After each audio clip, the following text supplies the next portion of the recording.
Nice. There we go. I think we're rolling now, are we? Should be. Should we? Are we? Does it show? What's up, potheads and political junkies? You're watching Cannabis Culture News Live. There it is. Oh, there we are. There it is. Cannabis Culture News Live is on the air. I'm Jeremiah, here with Boss Lissa. Hi. Yeah. Hello. Hi. Hello, I'm Boss Lissa. So what's going on, Hello, Pod people. TV? It's another Friday here at our beautiful studio at 307 West Hastings, downtown Vancouver. If you're in the neighborhood during the week, any of our Pod TV shows, stop by the building. We're on the second floor. You can come up and look through the big window we have here. We're in the hot seat cam area, the fishbowl. You can come and scope us out. There's nobody out. Who's there? I see somebody out there right now. I saw Brett earlier. Yeah. He's hiding. Hiding. Yes. So, should be a fun show today. We have Sarah Sunday joining us to talk about the Karma Cup, her amazing event that happens in Toronto. And also, I believe she's talking to us, she's going to correspond about a little trip that she went on. I won't give away too many secrets, but we will tune in with her very soon. If you don't know about the Karma Cup, where the hell you been? Because the Karma Cup is basically the dopest strain judging competition in the country. It's huge. It has the most strains. They basically give you like a duffel bag of weed. Ooh. Yeah, you literally, I'm not joking, it is a duffel bag of weed. It's pretty crazy. So Karma Cup is coming up this year, September 9th and 10th. And if you go to thekarmacup.com, don't forget in Toronto, you can find out about this year's event, buy tickets and all that jazz, September 9th and 10th, 2017. So Sarah's on soon. Before that, Cannabis Day. What'd you think? That was so fun.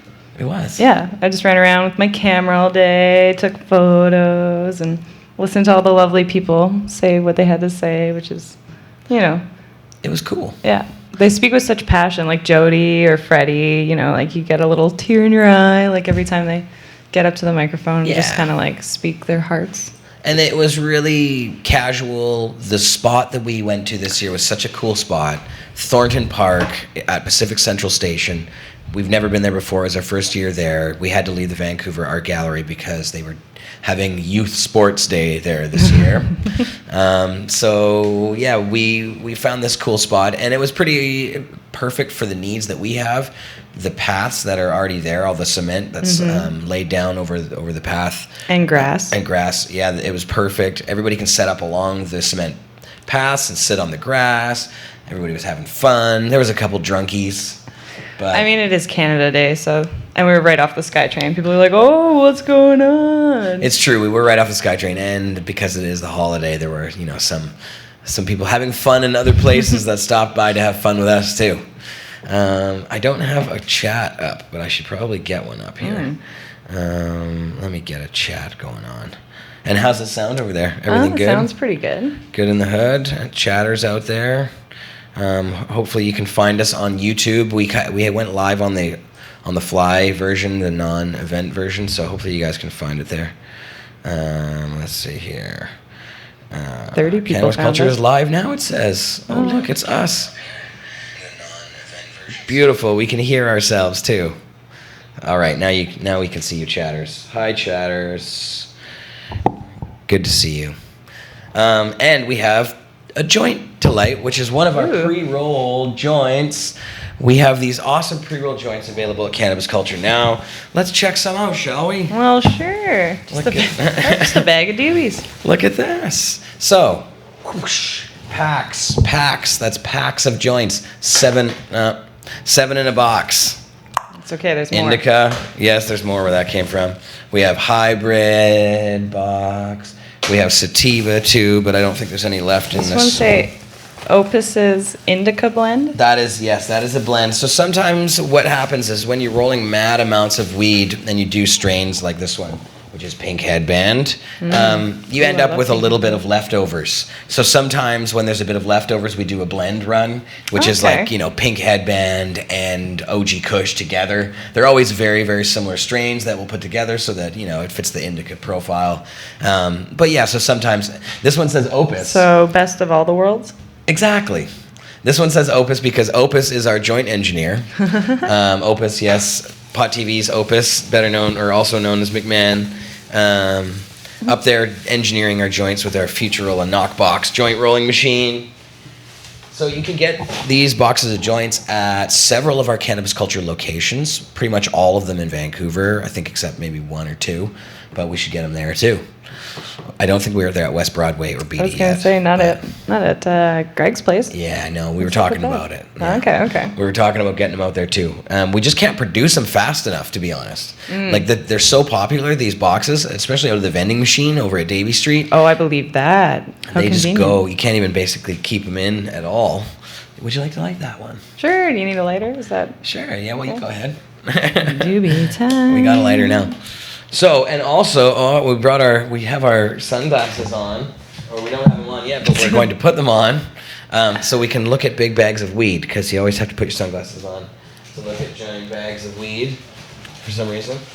What kind of weed you got? Dun, dun, dun. Oh, well, we have some Ooh. Grape God, which is very nice. Oh my God. You should open that up and check that out. Yes. We have some Love Jack, which is That's Love neat. Potion and Jack Herrer together. Crazy, awesome sativa strain. So that's fun. I want to smell that one. Yeah. What else do we have? I always find Jack Herrera smells like pickles. Ah, yes. Yeah, Jack has a very distinct smell.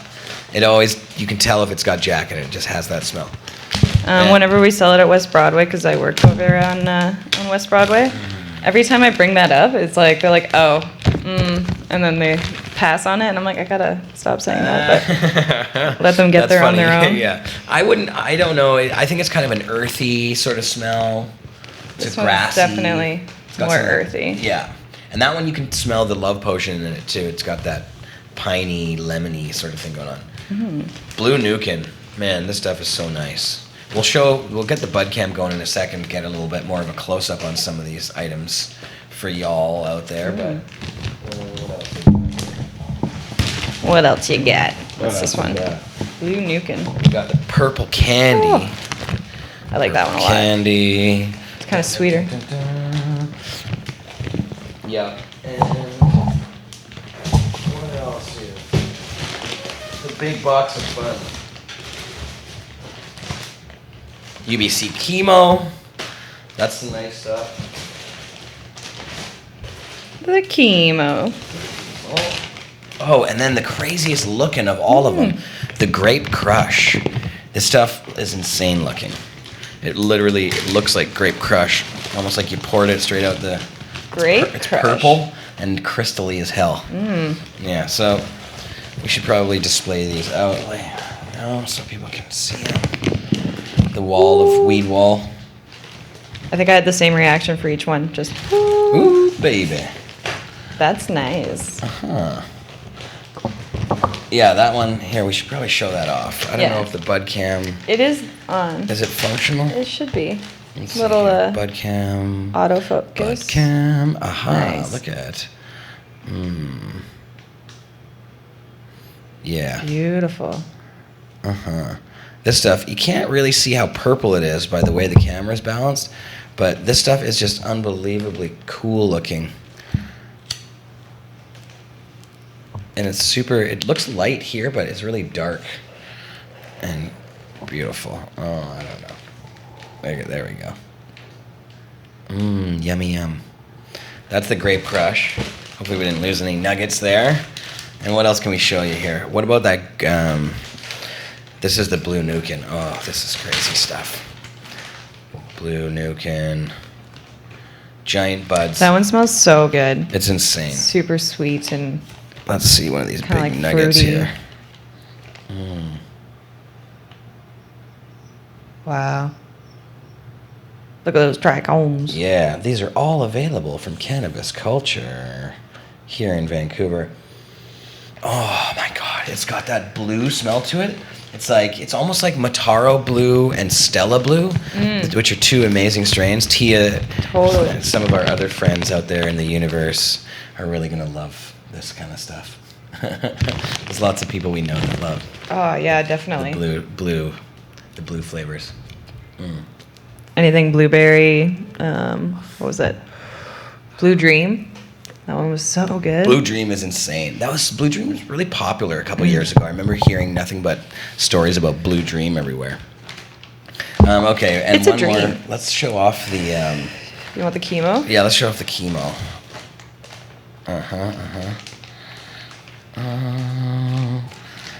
Want some DB time action? Yeah. Which one? I forget what we were smoking here. I don't know. Chatters, do you remember?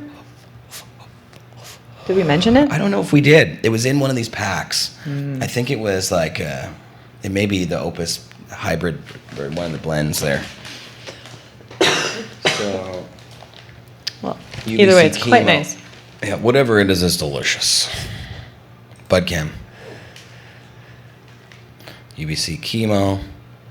The Budcam makes it all kind of look like it has a bit of orange. Maybe that's my glasses. It's probably my sunglasses. Oh, yeah. Maybe a little. Look at this beautiful stuff. I mean, it's not the most high definition camera, but It'll be higher when we smoke it. The chemo, and maybe one more. Let's show off the Grape God, because it's just so damn gorgeous. And these are huge buds, too. We'll take a couple out in a sec, but...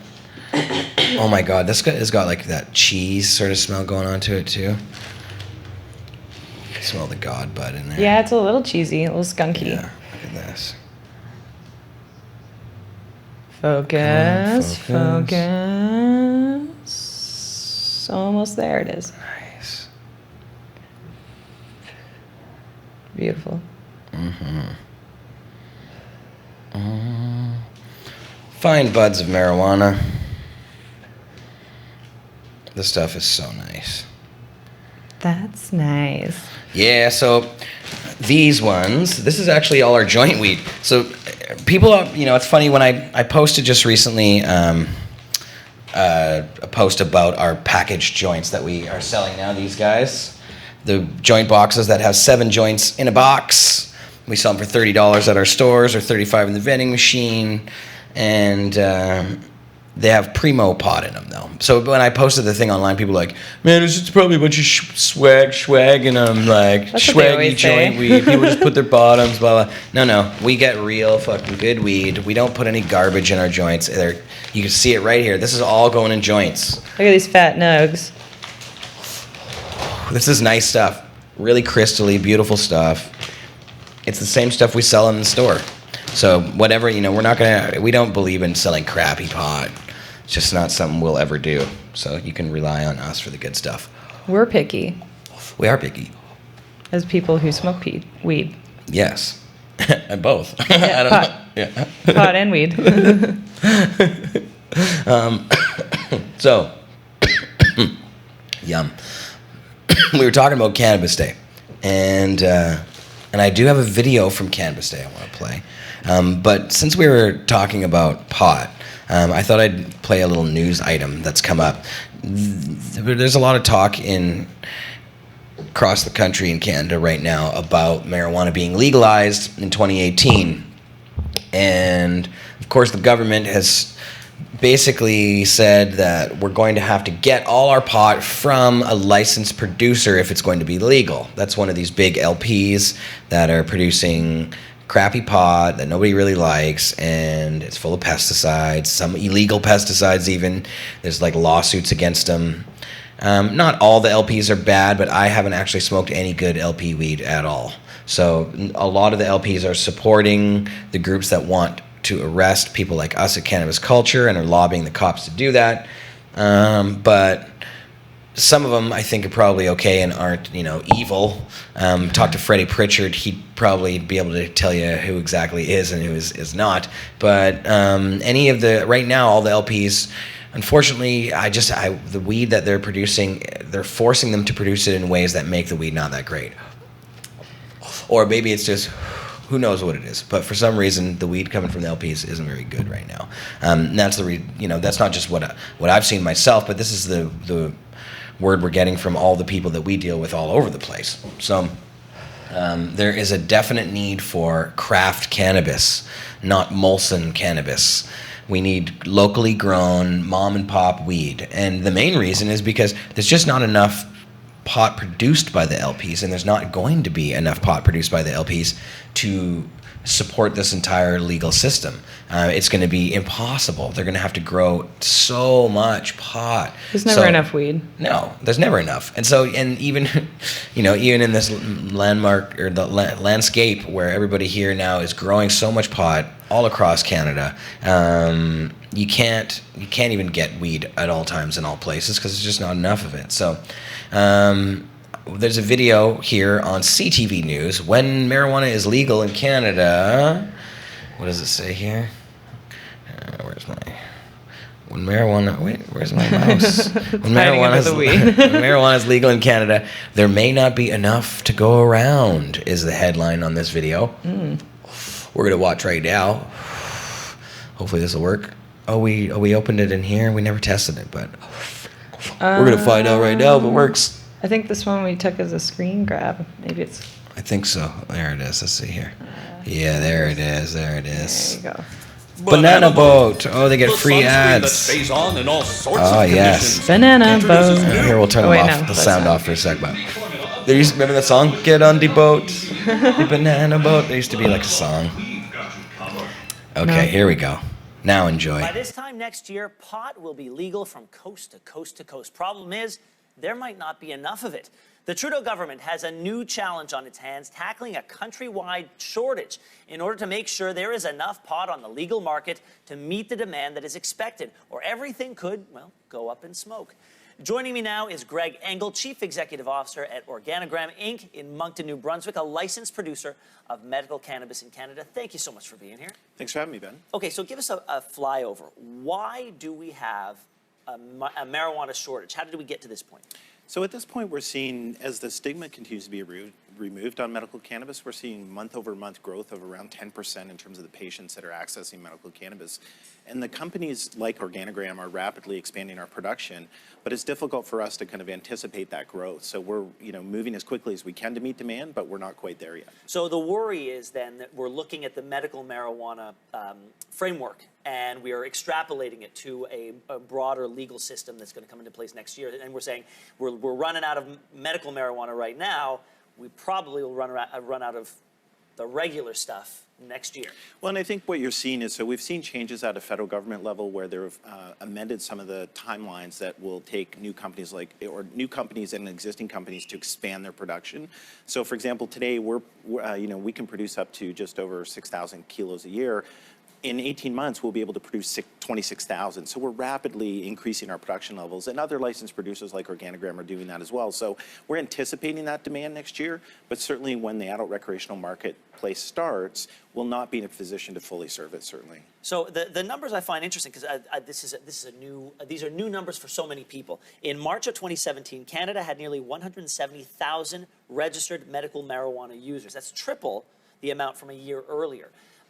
I guess we don't have an idea as to how many people are going to be accessing the medical marijuana market. Do you? Well, again, we continue to see kind of that 10% growth month over month, and part of that is we're seeing, the stigma is being removed of medical cannabis as legitimate medicine, but also we're starting to see more and more insurance coverage, and I think that's a key where people are not paying out of pocket directly.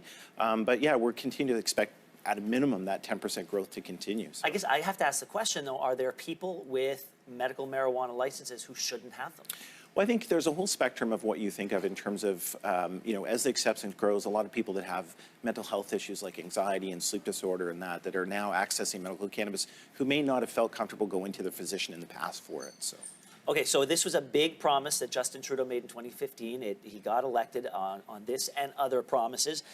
What does he need to do between now and the time it becomes legal about a year from now? Well, again, I think we've seen two key steps that the government has undertaken at a federal level. One is that they've removed some of the barriers to accelerate the production expansion, which companies like Organogram are going through.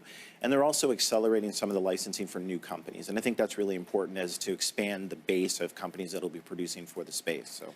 If it comes time that there's just simply not enough product to meet that demand, Do you think there's a possibility of slowing down the rollout of legalization? I don't think so. If we look at U.S. states like Colorado, for an example, they've had a program in place now for over 3 years, and they still are just now coming up to speed to meet the demand. There's an existing black market in Canada. That black market will continue for a period of years. We're not going to be able to displace it completely on day one, and that's not the goal of the federal government or the provinces. It's to push it out over time. How long does it take for a company like yours to ramp up production, expand production? It can take up to about 12 months. I mean, when you consider there's a construction project as well, and then marijuana is not that easy a product to actually grow at scale. Reproducibility, getting the same consistency, making sure, it's a safe, consistent product. So that production cycle can be 4 to 5 months as well. And are you noticing other competitors coming into the market, getting ready for that ultimate day when it is legal? Absolutely. I mean, there's certainly, there's kind of top 6, 7 companies that we're one of that are, doubling, tripling, if not quadrupling their production levels. But there's new companies coming to the space as well in anticipation. The challenge is going to be they may not be ready for when the market starts. So that's one of the big challenges. Now, we're on the outside looking in, but you're part of this structure. Are you having conversations with the government? Are they keeping you abreast of what's happening with this new system? Both directly ourselves and through our association, Cannabis Canada. We're having discussions both at a federal level and at provincial levels. They look to put in the framework as well as the distribution channel, which will be up to the provinces. Greg, thank you so much for joining us this morning. Great. Thanks for having me, Ben. At The Source, we know sound. With top brands like Bose Beats and Sony. We got The Source. We got The Source. I love to get their ads in there. So that was Organigram, dude.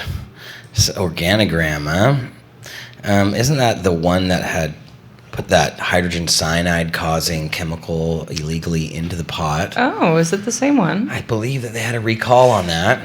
And that's also the Trailer Park Boys weed. That was, these guys. Huh. So Organigram, not a big fan-ogram. It's crazy to hear these guys. He talks about their lobby group that they're part of, Cannabis Canada.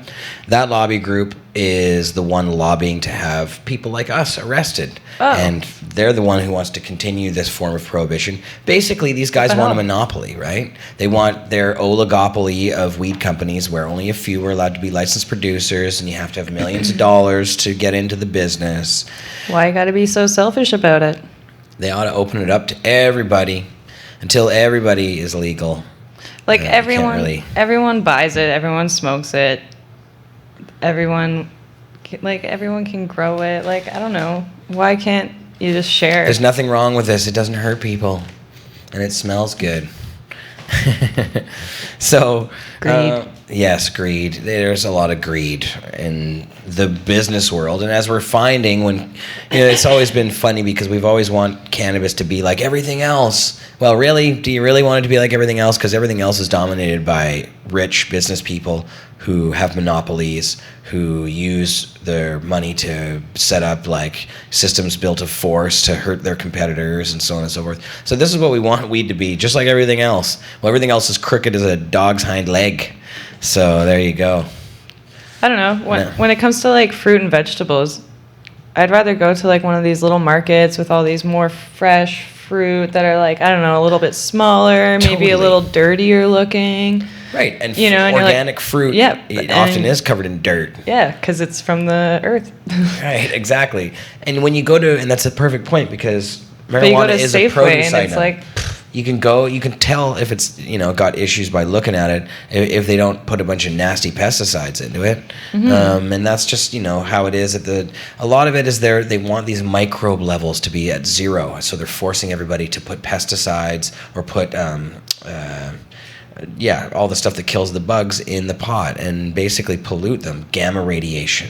They zap them with it. So it'll kill all the little bugs. To get one number to make sure that there's no bugs, but like... Right, but the bugs aren't the problem. No, really. The bugs aren't the problem. It's never been a problem about bugs. And mold, you can see. If you get moldy pot, you look at it and you smell it and you can tell that it's moldy. Just like moldy fruit. Yeah, it looks like a spider web that's covering the Right. weed. You're like, that doesn't look right. Maybe I shouldn't smoke it. And then No, and it's just Get a like if little you found, microscope. in the grocery store, you get an apple that has mold on it, you throw in the garbage. Yeah, you're like, oh, not this one, please. Yeah, and then you go to This the next one. one. Because even if you did smoke moldy pot, just like if you ate a moldy apple, it's not going to hurt you. It's not really going to do anything to you. But I mean, you don't want to be doing it, but still, it's not going to be the end of the world if you do. So, what may be the end of the world is when you get hydrogen cyanide poisoning from the crazy, weird pesticides that they're adding to cannabis illegally. And Organogram's talking about, Ben Mulrooney asked him, oh, do you guys talk with the government? Damn right these guys are talking with the government. The government's basically covering up the nasty shit that they do. So when the Globe and Mail found out that these companies were hiding these pesticides, these illegal pesticides, let alone that the legal ones, the 16 pesticides that they're allowed to put in cannabis, the legal cannabis, are really brutal and include Monsanto products and nasty shit that these corporations have been pumping through us in other industries.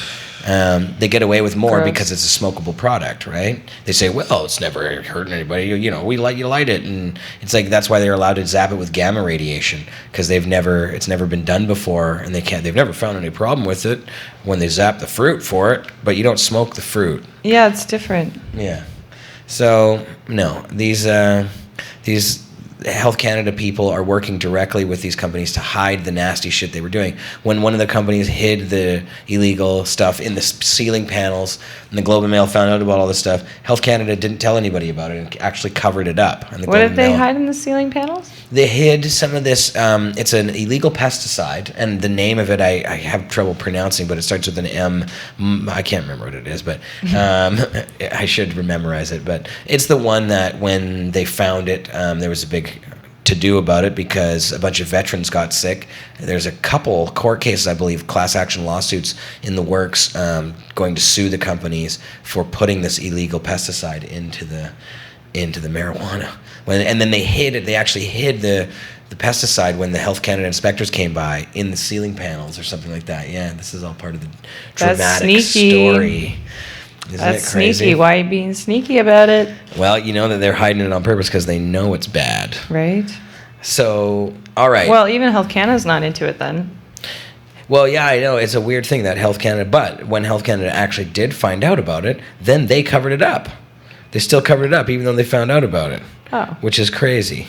Because you think, I mean, once they found out about the shit, they would actually do something about it.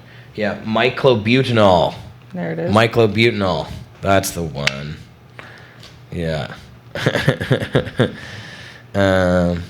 Yeah, nasty stuff. So, get your weed at a local dispensary because the odds are your mom and pop grower are not going to put this nasty stuff in their pot. And, they just don't. For one thing, you can't afford to buy a bunch of crazy pesticides, and you don't need them when you grow it in a small batch. It's only when you get it, like he mentioned, when you try to scale up and grow marijuana in a large factory setting, it brings a whole bunch of problems, and that includes, getting rid of these bugs that grow everywhere. Contaminations and stuff. So on the show today, Sarah Sunday, our next guest, we're going to get her up on Skype right now. Sarah Sunday of the Karma Cup, which is coming up soon here in September. If you go to thekarmacup.com, you can find the website all about what happens there in Toronto, the largest marijuana strain judging competition in the country, September 9th and 10th, 2017. Let's see if we can get our Skype window up here and see if we can get Sarah on the tube.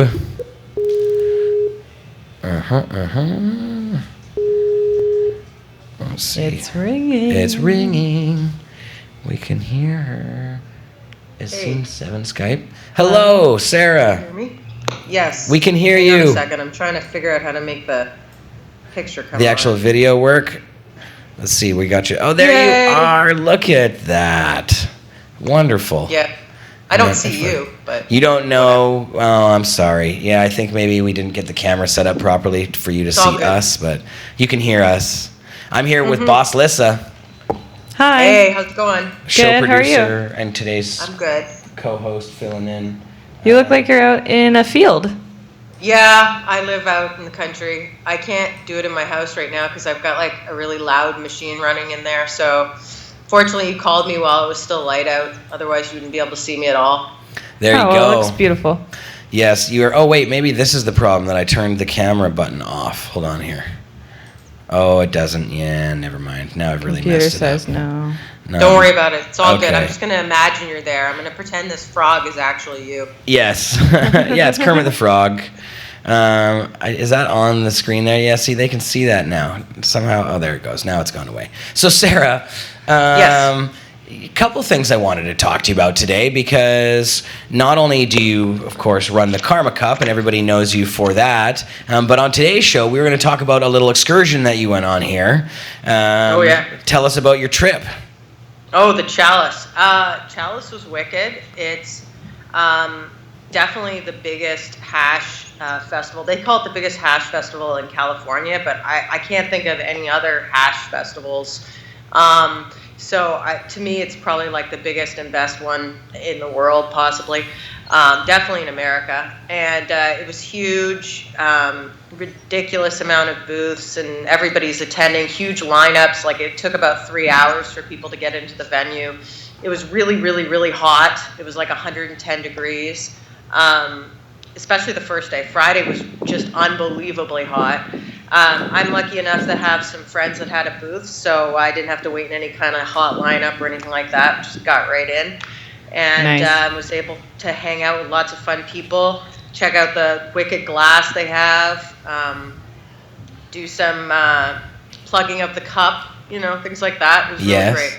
And they have a lot of strains to judge there too, like a lot of types of hash, right? It's like a pretty packed bag. Everything. I think, if I remember correctly, they had 76 bud entries. Right? So, I mean, California is just an incredibly mature market. I believe there's about 50 million people in the state. And it's not just a California event. Everybody from all over the United States that's into these kind of things comes to Chalice. It's ridiculously huge now. I have to give Dougie and Hitman huge props for creating this event and sticking with it through the lean years, and now that they're really triumphing. So it's got a really good vibe in it compared to other events like High Times events, where you sort of feel kind of, I don't know, a little bit taken.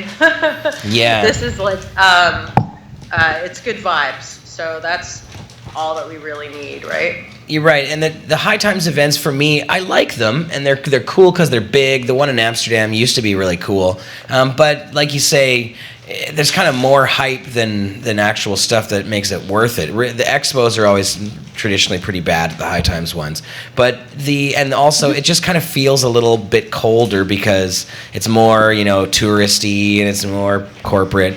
But things like Chalice, these more intimate ones, I wouldn't call it intimate. It's huge. Well, it's it's big, but again, it's huge. They probably had 300 booths. It's quite large. But the crazy thing is that even though it's big, it still has the heart, and that's kind of like the Karma Cup to me. And this is like your event, where it's probably one of the biggest ones out there, but you have that intimacy between the community people that we've always known and loved. There's like a very camaraderie, family feeling to the whole thing.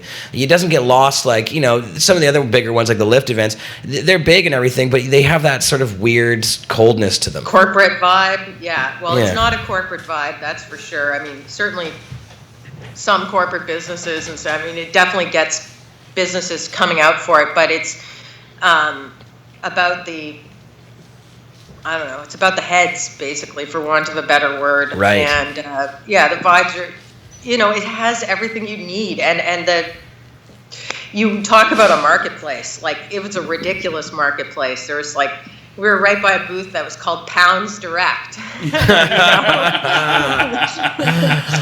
Oh, man, that is awesome. Living in 2017 now, No kidding. Yeah. We have David Malma-Levine in the house here. That. I didn't understand what the difference between the medicating area and the non-medicating area was, because they were selling weed everywhere. And it was every single booth had free dabs, even ones that didn't even seem to be anything about dabbing. It was just really, really good.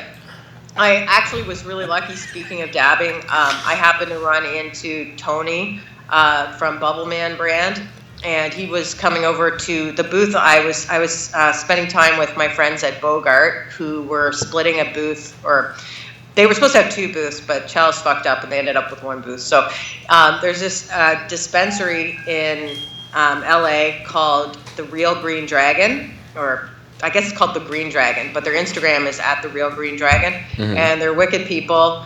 They have awesome bud, really specialized in OG, and they worked with Tony at Bubble Man and created this really beautiful live rosin. And I was one of the lucky few that was able to sample it, and it was possibly the best extract I've ever had. It was insane. Terpy. Just like Cool. pure flavor, like pure insane flavor without being harsh. And the other thing about it is I've actually grow the plant that they made it from. They gave me the clone a few years ago, and it's amazing. It tastes exactly like this plant. Like sometimes extracts, there's sort of the flavor, the profile sort of deviates a little bit from the exact plant, but this was the same. It was just beautiful. Cool. Highly recommend. Hopefully we get some of that in Canada one of these days. I know. I think Cali is always kind of a bit ahead of the curve on some of these things. They have the trendy new stuff always happens in California first. Yeah. What did you see any other trendy new things? What about what's the next big thing coming out of Cali? Everybody's all about the sauce. Sauce is the thing. It's some type of cold extraction, and it results in a super terpy but slightly lower THC extract, and it's wild. It's very good. I had some OG sauce and some I don't know. I had a bunch of different sauce, and it was very good. The other thing that the hype is all about right now is there's this company called Jungle Boys. And I don't know if you've heard about them, seen them on Instagram, but they're just like the thing. All anybody cares about is Jungle Boys. And basically it's like decent production weed, I guess. They've got all sorts of flavors and strains, and everybody's all about them right now. If you go to their Instagram, you'll see they've got like huge mammoth grows, and I heard that they have like, I don't know, almost a couple million square feet of canopy. Which is pretty crazy. I didn't hear this from them. I heard this from like somebody else. And if you go and check out my Instagram, the Karma Cup, at the Karma Cup, you'll see if you scroll down, there's actually a picture that I took of the Jungle Boys had a whole building, and that was basically just them selling weed. And they had like a huge counter that went across one side. And they had all these bud tenders at it, and they had lines on the floor that you had to stand on, and people were standing on line for like over an hour, 2 hours in some cases, just to buy this weed. And I've got another picture I have to put up. There's like people were coming in and I guess buying like tons of shit to take out, like maybe people are placing orders with them or something was going on. They had huge envelopes of cash. People were racking up huge bills, $3,000, $4,000, $5,000, $6,000. It was wild. I rarely do you see somebody who's willing to wait in line like, an hour and a half or something just to get some weed. And I mean, it was decent weed. It was like commercial. Like, oh my production. God, I see what the future holds for this cannabis industry. It's just going to be so big. It's going to be massive. If you don't like marijuana, you're going to hate the future. No kidding. Yes. Where's David here? There's the hot seat. It keeps exactly switching. it. They had a Ferris wheel, which I tried to go on it, but then they wanted a ticket. And I'm like, how do I get a ticket? And the dudes were like, not able to speak English and express themselves. And they kind of I didn't understand it. So I just sort of went off to try to figure that out. And then I got distracted by something and I never went on the Ferris wheel. I was hoping to get like a video dabbing on the Ferris wheel, but whatever. Shit happens at these events. Usually go in hoping that you're going to get all sorts of stuff done. And then, it dissolves into some dabs and joints, and you forget about most of it. Well, it sounds like pot paradise down there. I can't wait to. I haven't been down there in Oakland and done the big pot thing since 2010. Oh, there's David again. And David hasn't been down to the States for who knows how long. Yeah, it's been since 93. I was in the U.S. in 93, and they won't let me back in. What do you got there, Dave? It was this. I just found this line on the ground. It's Blue Nukin Hybrid. Yeah, that's good stuff. I could huff it all day. Doesn't it smell really good? Doesn't it smell like the Mataro or Stella Blue? I love all the Nukins, regardless of their first name. And they won't let me back into the States because I'm too much of a flower criminal and guilty of too many excesses of democracy. But I long for the day when they give a general amnesty for all marijuana criminals all over the world and are welcome back into the United States. And on that day, all the major pot criminals will get together somewhere in Colorado or California and smoke big gaggers and brag about all the times they got busted. Hell yeah. So Sarah, of course, Chalice was very cool. You're down there, of course, stealing ideas for the Karma Cup, I'm sure. Yeah, definitely. It's definitely in my thought process, especially for next year. This year's sort of like set, but the future is bright, and hopefully one day the city of Toronto will not be so super harsh on people who want to do these kinds of things. Right. But until that point, I'm being cagey. So one thing that you mentioned is the city of Toronto being jerks. That's one of those things that they do over there. Last year, the Karma Cup had booked a location to have its event down on the beach, I guess, or something like that, right? And Lakeshore area. Polson Piers is the area. Right, but the city actually went after you guys and threatened the landlord of the space and made it impossible for you to do it there. You had to do a last-minute switch. Is that going to happen this year? Do you have this dealt with this year? Well, I mean, I'm trying to mitigate the issue by holding it at a location that I'm not naming currently, and won't name until right beforehand. And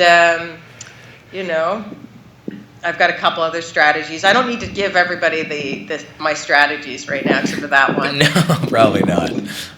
Best to keep things close to the vest, mostly. Yeah. So we learned our lesson, but in the end, that location was really awesome because it was right downtown. It was so much closer to the action. It was closer to.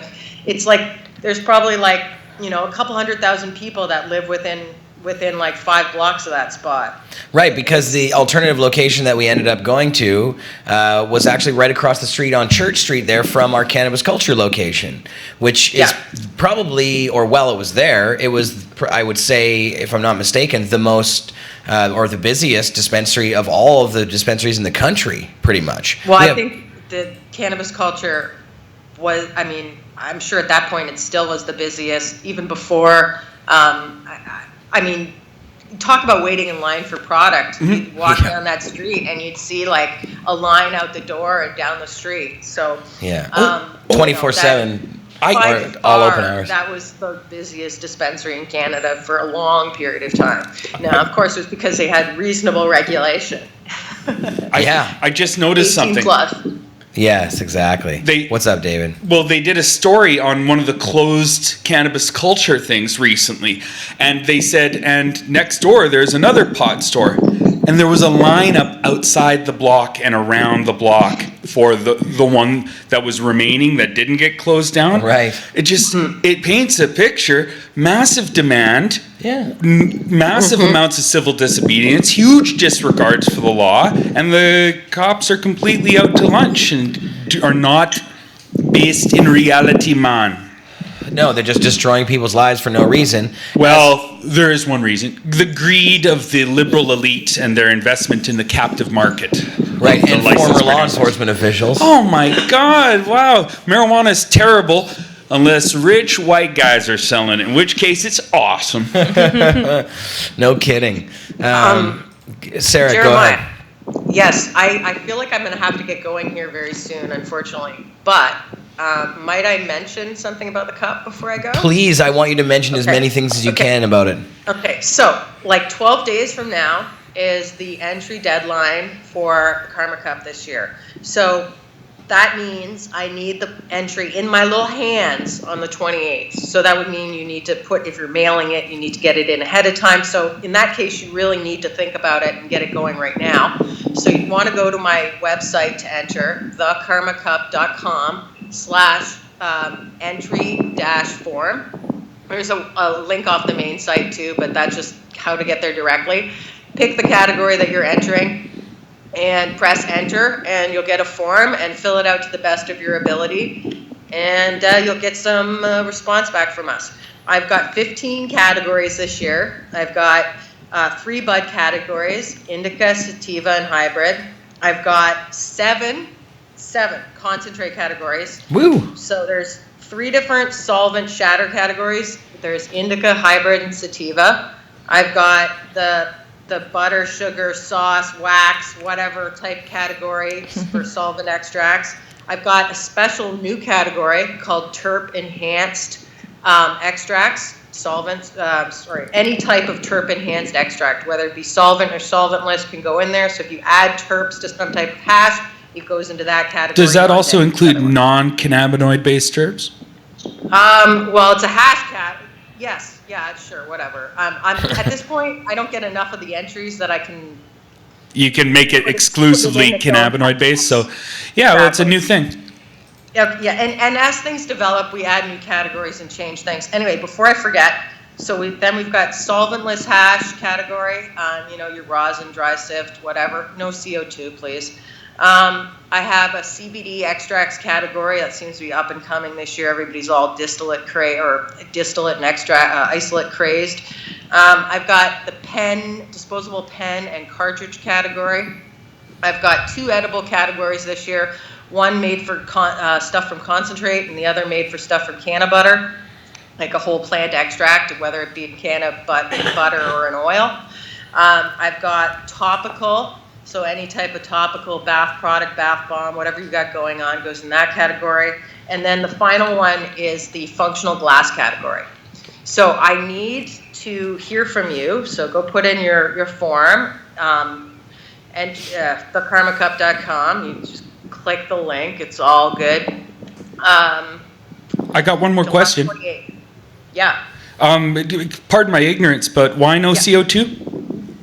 In the solventless category, no CO2. In the solventless. Okay, I see what you mean. Because we have it's a really solvent. bitchy people in this universe, and if you put solvent or CO2 in that category, they'll fucking yell at me for a year. And No, it's a solvent. It's a solvent. Well, it is. I Totally. mean, water's a solvent if you want to get technical. Well, in reality, it's technically the one solvent you can argue is no longer a solvent if you dry it out. Sure. Well, I mean, it's acting as a solvent. The type of extraction, Yeah. I mean, it's acting as a solvent. It's So, true. I mean, it may not be technically a solvent, an organic solvent, but it's acting as a solvent. Anyway, is. see, this is the kind of technical shit that people like to debate for fucking ever. That's and I'm true. just ready to, kill them. I'm just like, No, okay, can we I just like have where a you- good fun and competition and judge some shit, please? I liked You it where know? you drew your lines. Those are sensible lines. I got to draw a line. I'm making No. rules, so, Smart. if you don't want to play, you don't play. That's smart. Anyway, July 28th, I still have judges' passes I'm selling. It's starting to heat up quite a bit right now, which is awesome. So if you want to apply to be a judge, go to the website, thekarmacup.com, go press on the Be a Judge link, apply. I'll get back to you, or somebody will get back to you fairly quickly. And you can purchase by credit card this year, can't do e-transfers. What else do we got going on? Oh yeah, if you want to sponsor or you want to get involved in some way, send us an email at info@thekarmacup.com or go to the website and take a look at the sponsorship and the booths and everything like that. Booths are almost sold out. Let me briefly name the sponsors that I can think of right now. Diamond Concentrates, Thompson Caribou, Cloud9 from Hamilton, Brittany High. Woo! Yeah, Jordan of the Islands, Medman Brand, Sofa King Bakery. Now Magazine's going to be doing the media sponsorship again. Cool. I've got Pati, of course, as one of my media sponsors. Smoker's Guide. Vapor Central, I believe, is sponsoring. Planet Paradise is sponsoring. I think that's all I can think of right now. Well, And that might be all. Yeah, we'll continue to help you promote all of those, and yes. no, there's so many, and I'm like a promoting machine, dude. It's what I do right that's now. Gotta Yeah, get you had your that that's on what you're there lockdown. for, though. That's what these things are. I mean, that's one of the great things about these strain judging competitions. It's a way for everybody from our community to get together. We all share in the fun, and people throw down the sponsorships, and it's great for everybody. It's just a win-win situation for everybody involved. Especially the people that get a big duffel bag of fucking weed and totally. hash, this massive, like the Karma Cup really is, honestly, it's a duffel bag. It's huge. Yes, Well, you it just is. heard how many and I work categories. super hard and harass everybody I know to enter. And I'm just going to basically start another harassment campaign tonight or tomorrow. So you'll be hearing from Harassment me. Yes, the harassment campaign. Very important. Eventually, they just get sick of listening to me, so they enter. But and there's like, I mean, companies. I think Derek from Thompson. I bugged him. I'm like, dude, I had your butter. It was really good. My friends are saying good things about it. I like it. I think that you do well. You should enter. And he's like, I don't know. You mean I have to give you an ounce? I'm like, yeah. Don't worry. It's all good. And you know that he did placed, and he's happy, and he goes on. The company is bigger and better and more well known. It's just a really good strategy that if you have some fire, you know, it gives you the spotlight basically. So there's if you have the fire, there's no downside. Very cool. Light the and fire. I wanted to also ask you, I just saw that Mike Rita joined our chat, and Mike, who has entertained us at the Karma Cup before. What about entertainment? What do you got is there anything on the roster? I'm not doing a party this year. I don't have the mental capacity to do a party after I've probably been up for 2 days. So that's not happening.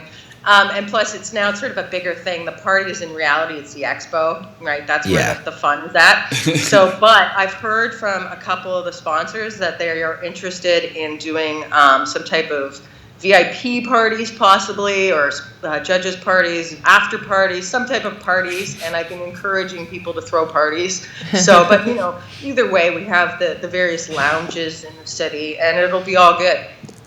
Awesome. Yeah, it kind of, Toronto has sort of more of that going on with all the vapor lounges.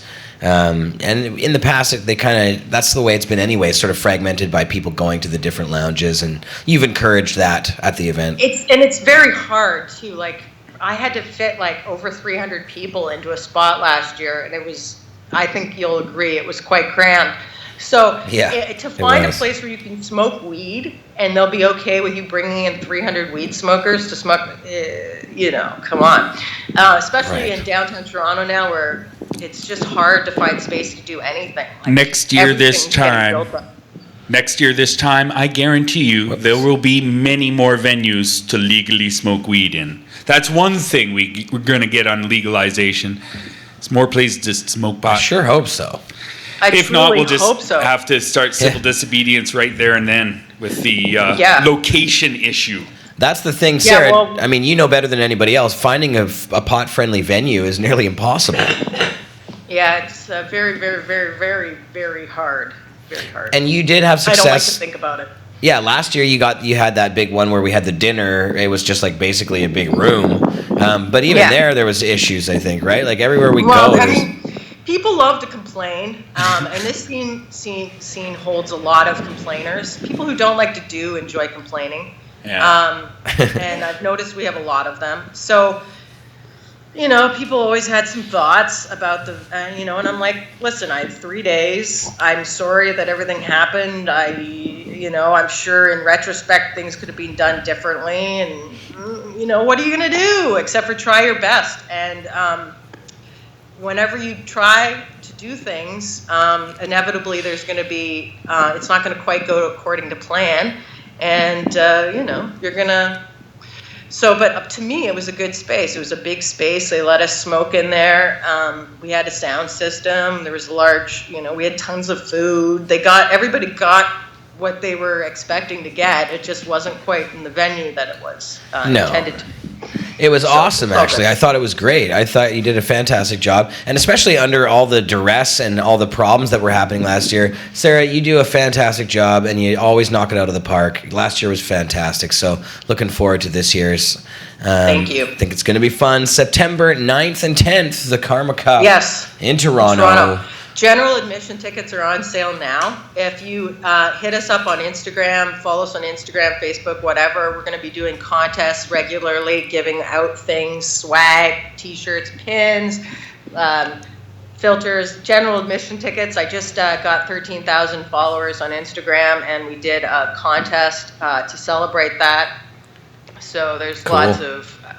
lots of opportunity to get involved and come out to the event. Downtown Toronto, September 9th and 10th. There you go. Sarah Sunday, the Karma Cup. Thank you, Sarah, for coming on. Always fun to have you on. Good job, Sarah. Thank you. Yeah, and I know you're, going to mow the grass after you're done here, and got a lot of chores to do out I'm there. not going to mow any of that grass. It looks like it's actually pretty mowed already. It looks quite well taken care of. Well, it's a small, There's a small segment of mow, and the rest of it's au naturel grass. I don't have a riding mower, and I don't actually care whether I have. You're growing for giant seed lawn. this year. Yes, exactly. I've got acreage, so I could. I've been thinking about growing some hemp. So, There you go. yeah, I've got Amazing. like 50 acres here, so we could. Have you got a criminal record? Yeah, and I would. I don't have a criminal record, actually. Oh, then you're allowed to be a hemp grower. Well, yeah, absolutely. Why not? They don't want Retirement. any experienced people on that. No, that's a Whatever. whole You nother can get a- You story. can get a license to grow hemp pretty easily, actually. I've looked into it. Some friends of mine are actually growing hemp indoors. They have a hemp license and grow indoors. But What? I didn't go. I That's heard. cool. I heard you needed 10 acres to grow hemp. No. Is it They have a- experimental? Is I'm it for assuming It's seed? fine, 'cause they have a license and they grow indoors, and they're very law-abiding people. They would never Are they- obfuscate or. Are they growing to grow for seed? Is that why they're growing indoors? No, they're testing on it's breeding, basically. They're doing breeding. I heard it's super hard to get a breeder's license. You need 10 years of apprenticeship under another They've breeder been and doing it for a long and a time. science degree. Yeah, if you're a Connected. breeder, They have other hemp ventures that they've had in the past, and Right. this is just an indoor sort of. I don't know if they're truly doing breeding, but they're running tons of seeds and doing analytical testing on them because they're looking for certain types of profiles and stuff like that. right? What's I the name of the assume some breeding company? would come out of it in the end. Do you know the name of the company? I'm not allowed to say at this time. Okay. Well, when they go public, can you It's give us a not an heads up? LP or anything like that. These are actual pot people. Sure. If when they go public, will you give us the old heads up on that? Yes, if I'm allowed. I don't want to get in trouble. No, only if you're allowed. But I'm interested. Yeah, totally, 100%. It's your kind of company. You would like these people. Right on. Cool. Right. Go Team Awesome. Awesome, thank you. Thank you, Sarah Sunday. Appreciate it. And everybody can find out more information at thekarmacup.com. Don't forget the THE at the beginning Yeah. of that. Yeah, which I did the other day. Or the socials. Hit us up on the socials. Yes, and your social media game is dope, mad, crazy, all over the place. You're very good at that stuff. Yes, I do it sometimes, and then I direct traffic mostly now. I've got another young lady, Emily, helping me out right now. She's lovely. Former Awesome. CC employee. So, yeah, keeping it in the family. Awesome. Excellent. Thank you, Thank you. Sarah, for coming on. We'll have you back again very soon. Yes, you will, for more plugs. More Plug plugs, machine. endless plugs. That's right. Killing it. Endless Awesome. plugs. That's what I do. Thank you, guys. You're very good at it. Sarah Sunday, the Karma Cup. Check it out. Love you, Sarah. Talk soon. Bye. Oh, there we go. And back to here again. Cool. Sarah's always a great guest. She is a wealth of information. She knows this industry very, very well. Pounds Direct. Pounds Direct. That's a new hilarious. level. That is cool. The Tom Forsad, the originator of High High Times Times. magazine, and a wonderful zippy or left-wing activist in his own right, And Smuggler. and smuggler. Yeah, he said there's two kinds of pot dealers: those with forklifts, those without. Anyway, Yeah. I like. And he was one with, right? He was the with. Yeah, And I like when you just take the dignity that you're allotted. You know, the riches of the earth are for all, and as long as you're not a monopolist, grow mountainsides of the stuff. Go big, right? Because then you can get the volume, the volume discounts to people, the economies of scale. You can bring the cost of your table hash down, and then you can have in the greenhouse some of that boutique stuff for your fancy friends. Right? Exactly. Everyone wins. But everyone deserves the right to grow a mountainside of marijuana. There should be no limits on how much you can grow. There should just be limits on how much you can monopolize or cartelize or limit other people's right to grow. It should be open for everybody. Agreed. Words of wisdom from David Malin Levine. The carrot model. Yes, and the carrot model. The tomato, sure, tomato, Jamaican tomatoes was what a lot of people called marijuana for the longest time. I heard that you're a sideburn model. No, it's a sex thing. Oh, I see. It's just some ladies it's really not getting any sex. Really like sideburns. No, nonsense. It's like pussy pilot. You have no idea because you never rocked these sideburns. But if you did, Jer, it'd be like crazy. Yeah, you just get, non-stop. The too much. Chicks just dig it. Mouthfuls of hair. I prefer having both.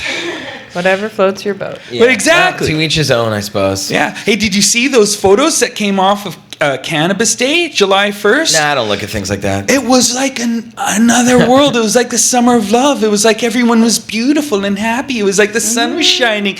And the cops were scared off by Neil's Tung Fu, and it was all chill. Yes. That's what he calls it himself, right? Yes. And then it was all like perfect. It was a perfect rally. I was back before the fireworks began. The park was cleaned of every cigarette butt and newspaper wrapping and you name it. There was nothing left. It was super clean. It was a perfect rally. I just pulled It really was. Oh, and we have Carly Marley. Carly Marley's in the house. You want to come on Carly cam? Marley is in the There's house. a mic here too. Yeah, you It's should true. join here. We should probably put some more bags of weed over here. Look at You don't have enough bags of weed on. I know. This one's You- hiding. It's not even in You the should camera. start one of the shows with a spoof on Scarface, but instead of having those piles of cocaine on his table, This is you all have the weed. piles of weed that say hello to my little friend. You want some of this, eh? We got Blue Nuka. Come on, get some of this. Wait a second. It says I don't think we're still on Facebook right now. Is We're that? going on the YouTube stuff. Are we? We're still on the YouTube. Are we? Did we lose our Facebook? Oh, Let's see shit. here. Oh, It's we true, did somehow. I'm gonna go back What on. was that about? Get us I on don't the know how that FB, happened. man. I wonder how long that's been off for. Let's Oh just start man. this broadcast again. Oh, did I don't know what I named it that time. Like a rig and everything? We're back on Facebook. Back on Facebook. I'm not sure what happened there, but we lost our Facebook feed. Oh, if you want to I'm not even really sure how long we The were show off the fell FB off for. your But face. let's go back wall. here. Were we still? Brutal. We were still talking to Sarah, so we may have missed the end of Sarah, unfortunately. But you can get it on Oh, the if we missed archive the whole show. Plug, can you imagine? We missed it. Oh, yeah, but you can get it on the YouTube channel. That's a good plug for the YouTube channel. YouTube.com/PodTV Network. Find it all there. That's the clean All version the of shows everything. are archived, so you can always look back to watch your favorite shows again or see the one you missed live. That's true. They are all archived. And Carly Marley's now in the house. I am. Hello. Hi, Carly Marley. Hello, hi. She made it. I did. She's You know what coming actually down. happened? Okay, so this is so funny. So I got my nails on. I put on like just stick-on nails this week, and I had 2 of them pop off on the walk here. And I was like, damn, I just got them done just in time. And I was about to come on. I was like, how am I gonna, like, it's gonna look so awkward. And I remembered I had super sticky, melty dabs that kind of sweat out. So I just took some of the dab sweat stuff that would be hard to get off with the dab tool, and I pressed my fingernail on it, and now look. Are you serious? You'd You never know. dabified your nails. You'd never know. It I works did. as nail glue. It did. You totally I would nailed say it. it probably isn't going to You last nailed longer than it. a couple of hours. But Nailed it. I mean, if you're in an event or something and they end up getting knocked off, there you go. Now you know another purpose for dabs. Fashion tip, ladies. Those It dabs. is. will That not should only be make you dab feel DIYs. fabulous, it'll make you look fabulous too. That should be a video. You know, you have a lot of Dab dabs DIYs. when. You gotta. You should totally do that. I did. They were like it. Honestly, there's like a lot of dab. Like you know when you have dabs that sit in the package for a little while, and then they have all the terps sweat out. So I like opened it, and all the wax paper itself is sticky. I think it would be hard to actually get them off unless I tossed it in the freezer. But it sat perfectly on my fingernails. I've given up wearing a belt. I just dab the inside of my pants now. They stay on. Amazing like that. It's so good. That's not that. That's just natural because the dabs just fall down and hit you. You know, you don't get up off the couch. They're just all over your tummy, and then the pants just stick. Yeah, just, That's what happens when you dab naked. They just end up sticking. Exactly. Naked couch dabs. yes, I live dangerously. I dab naked. I dab dangerously. Some people cook bacon naked, you know? So everyone likes to live life on the edge their Yeah, own and way. it's about the same either way, with the electric nail shooting dabs off of it and onto your naked skin, or the frying pan shooting the bacon grease off onto your skin. They're you both got hot oil. Yeah. They're you got the both hot scars to oil. prove it. Yeah, definitely. Yeah, you want to see. And actually, in my kitchen, you got both going. You get the bacon going and the dab nail. When When While have you you're ever waiting. cooked bacon? When's the last time you cooked something? Actually, okay, now this is real. This is real. Shots fired. There's a secret way to cook bacon that's so awesome that Brittany taught me. Awesome, Brittany What's Ann. the secret? And the secret is getting just a piece of tin foil, putting it in the oven on a pan, pan, and putting bacon on that, and you just throw in the fucking oven, and it cooks it perfectly. I don't You think that's flip a it once. secret, Jer. That's That's just Aluminum. the way And everyone all the cooks grease bacon, comes except off for of it. people who cook it on the frying pan. Yeah, The well- frying pan is the indulgent way that makes it greasy. Nobody knows about that way. Actually, my dad has a special bacon pan that is deep, and it has a little like grate thing on You heard top, it here and you toss first. the bacon on top, and then all of the That's bacon grease drips down underneath, and you end up with a container that has all the bacon. George grease. Foreman grill. That's what you need. No, that's not. Okay. back to the pot talk. In my Stoners day, like bacon, we too. used to injure ourselves differently.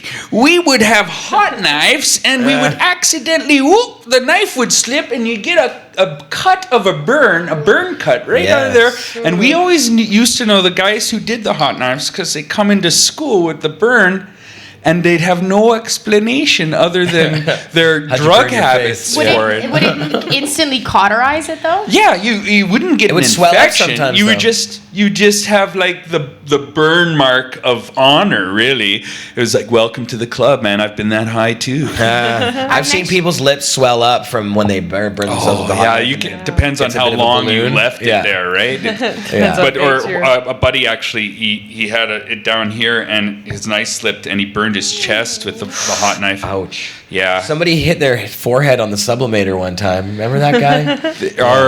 Pot is not harmless, kids. Don't forget that. You could totally get fried out of your gourd and then trip and fall on Oh, something. and little Jimmy will smoke it out of the toaster oven. As Jimmy. David Oh. Malmo Levine himself proved. You've got to put the bud right on the element or it won't light, man. But if you can hotbox that toaster oven, you can get it going pretty good. It smells more like a campfire than a joint, though. Yeah, I forgot Almost like to bring. vaporized weed. I forgot No. to bring my magnifying glass and do jar totes. Oh but yeah, we gotta do jar when's your toast. Jar next show? tokes. We're next Monday. We're back next Monday. Next Monday, if the sun is shining, we should have a camera that's able to capture going outside on the somewhere sunny, or maybe out in the park, and I can show I'll demonstrate some solar Some sun jar tokes. toking, and it's best because you have like a jar full of smoke and you're just kind of sipping it, and other people are like, "What planet is that guy from?" Drinking out of the big jar. Sipping your That's so marijuana. So, but just so I know, the jar itself acts as the magnifying glass? No, or you need a separate- magnifying glass and a jar, Container to and then either contain it. butter weed. I got Or you. it probably works with We do have a everything. magnifying glass here because we do. How big we is do it? solar bong tokes every Like the once in a while. regular size magnifying. Okay, yeah, mine is just a little bit bigger. It's like that. But You know, if- the ideal spot is at the top of our stairs in the lounge. Yeah. Right where you're about to go into the lounge entrance on the third floor. There's a really big skylight. and the sun just pours down there, and a lot of the time it's really sunny out. Vicky especially, she was the one who always got me into the solar toast. She'd be like, come on, stand in the sunshine. You can have a sunshine rip. On Monday, we're going to be sipping fine cannabis smoke from a jar and hitting it with the solar toke system and demonstrating that for you. And just realize it's good for the beach, because no matter how windy it is, the sun always burns, right? So. I love it because I think that cannabis is an amazing plant, because every time you consume it, I feel like you're absorbing some sun energy. I think with any plants, really, when they get so much of their life from the sun, so injecting even more sun energy into such an energizing plant already is really cool to me. It's also an interesting temperature. It's like a vaporization temperature, so you're going to get a different effect than at a lower temperature like flame. I've really enjoyed the times I've sipped some smoke hash from a jar and civilized. Have you ever cooled it at all? Because I've seen videos where people will put smoke in a jar and then they toss it in the freezer for a few seconds, or they toss the glass in the freezer for a few seconds and it's cold. Then when they exhale the smoke, it makes the smoke really heavy, and then when they pour it, it's like really milky texture. Yeah, I've seen that. These are experiments that you guys should do. Drug experiments. There's freezers just right by. How come there's not a Experimenting bong? with drugs. Why is there no solar-powered bong? Where There should be. They should put a solar-powered balls email. of glass or magnifying lenses you can have a right little- into the you design just of flip it. the little magnifying glass camping? down and it Oh my god. Yeah. Yo. zaps it right into your Why bowl. aren't- Everyone who smokes Why weed aren't is we pretty putting much a money hippie. into this? We like Beach that. bum. We like saving the environment. It was funny. We had someone come in the store the other day. They came in. We have a lot of tourists who just come in kind of for the novelty of it. They see it as a tourist attraction, which we're fine with. We always just kind of give them information. The person was asking a lot of questions, getting some information, and then he started joking. He was like, "Oh, everyone would be so surprised if they found out I was hanging out in a place like this, because I don't drink. I'm a vegan. I exercise a lot. I have a very healthy lifestyle." And I said, "Well, you would fit in great in our community then, because there's a lot of people like you. A lot of people love cannabis because it is such a healthy medicine and vitamin in so many ways, and helps with preventing things like Alzheimer's and stress and all these other things." So What's that got to do with a solar-powered bong? well, because I was thinking about how he was a super hippie, and it's like, there's so many people in our community, and I was actually thinking that I was cleaning my Chazzy Banger with my torch tray. I'm like, it sucks that the only option to dab with is butane or e-nails. I find e-nails really clumsy and dangerous for me. You need the personally. solar-powered nail. Why is there no solar-powered Why e-nails? don't they should have an e-nail that has a solar? Elon Musk should do this. Elon Musk. I want Yeah. a solar a doubler. An Elon Musk nail. A Tesla bubbler, e-nail. but a double Elon bubbler nail. with a solar ignition built in, so you don't need a lighter to light it. Just Solar ignition. shut up and take my money. Blowers, There you why go. are you not doing this right now? Like, you should Get be. on it. There's going to be a huge demand for it, because if you can have that pure relationship with the sun and your unit, and you like butane free, don't have to remember your lighter or mess with matches. You just go out on a sunny your day torch around? and just have pack a bowl, carry walk your out torch onto the around. beach and commune with the forces of the cosmos. There you go. Build it, please. You know what? This is other honestly thing they such a need- tease to me, though, because there's so many bags of delicious-looking cannabis here, and I haven't smoked any yet. We should light some of this up, probably. should. The other thing that, while we're on the topic of inventions, they should make. Those big bubbles that they have at festivals? They run around in the bubble, and they knock into people. yeah. They should have a hot box bubble where they just fill that fucker with smoke, and you just I'm pretty sure if you Googled Bouncing it, into each someone might have done it out Hot there box bubble? somewhere. Yeah. Speaking of If not, then we should. Yeah, you just have a vacuum hose you attach to the side of it with Speaking of bubbles at festivals, there was someone blowing smoke bubbles at the Cannabis Day Festival. 420. There was someone blowing smoke bubbles Cool. there. And what you do is you take a big joint and you take a huge hit, and then you blow it into a soap bubble, and then you have that, and then you hit it with a laser, and it becomes a laser smoke bubble. And we got applause damn. at the Lantern Festival for pulling that off one year in Trout Lake. cool. Kicked up a notch. You know what? It's That funny is you very mentioned that, cool. because I was Bringing thinking lasers. of Like the bringing Monkey-O's. Remember Monkey-O's? Yeah, I was. What are thinking of Monkey-O's? bringing Monkey-O's some is that it's like a It's a special device that you dip in the sauce, the bubble sauce, it's a- and then you blow your smoke out have into one. it. I We can have go them. grab one. They work perfectly. They blow the best You gonna bubbles full of smoke. Show me your monkey. I feel Yeah, like let's do the solution is really the key to this. The solution is, contraption. yeah. I feel like it's basically a normal bubble blower Uh-huh. that kind of looks Right. But it's meant for somewhat- weed. Yes. Yeah. It's meant for this specific purpose.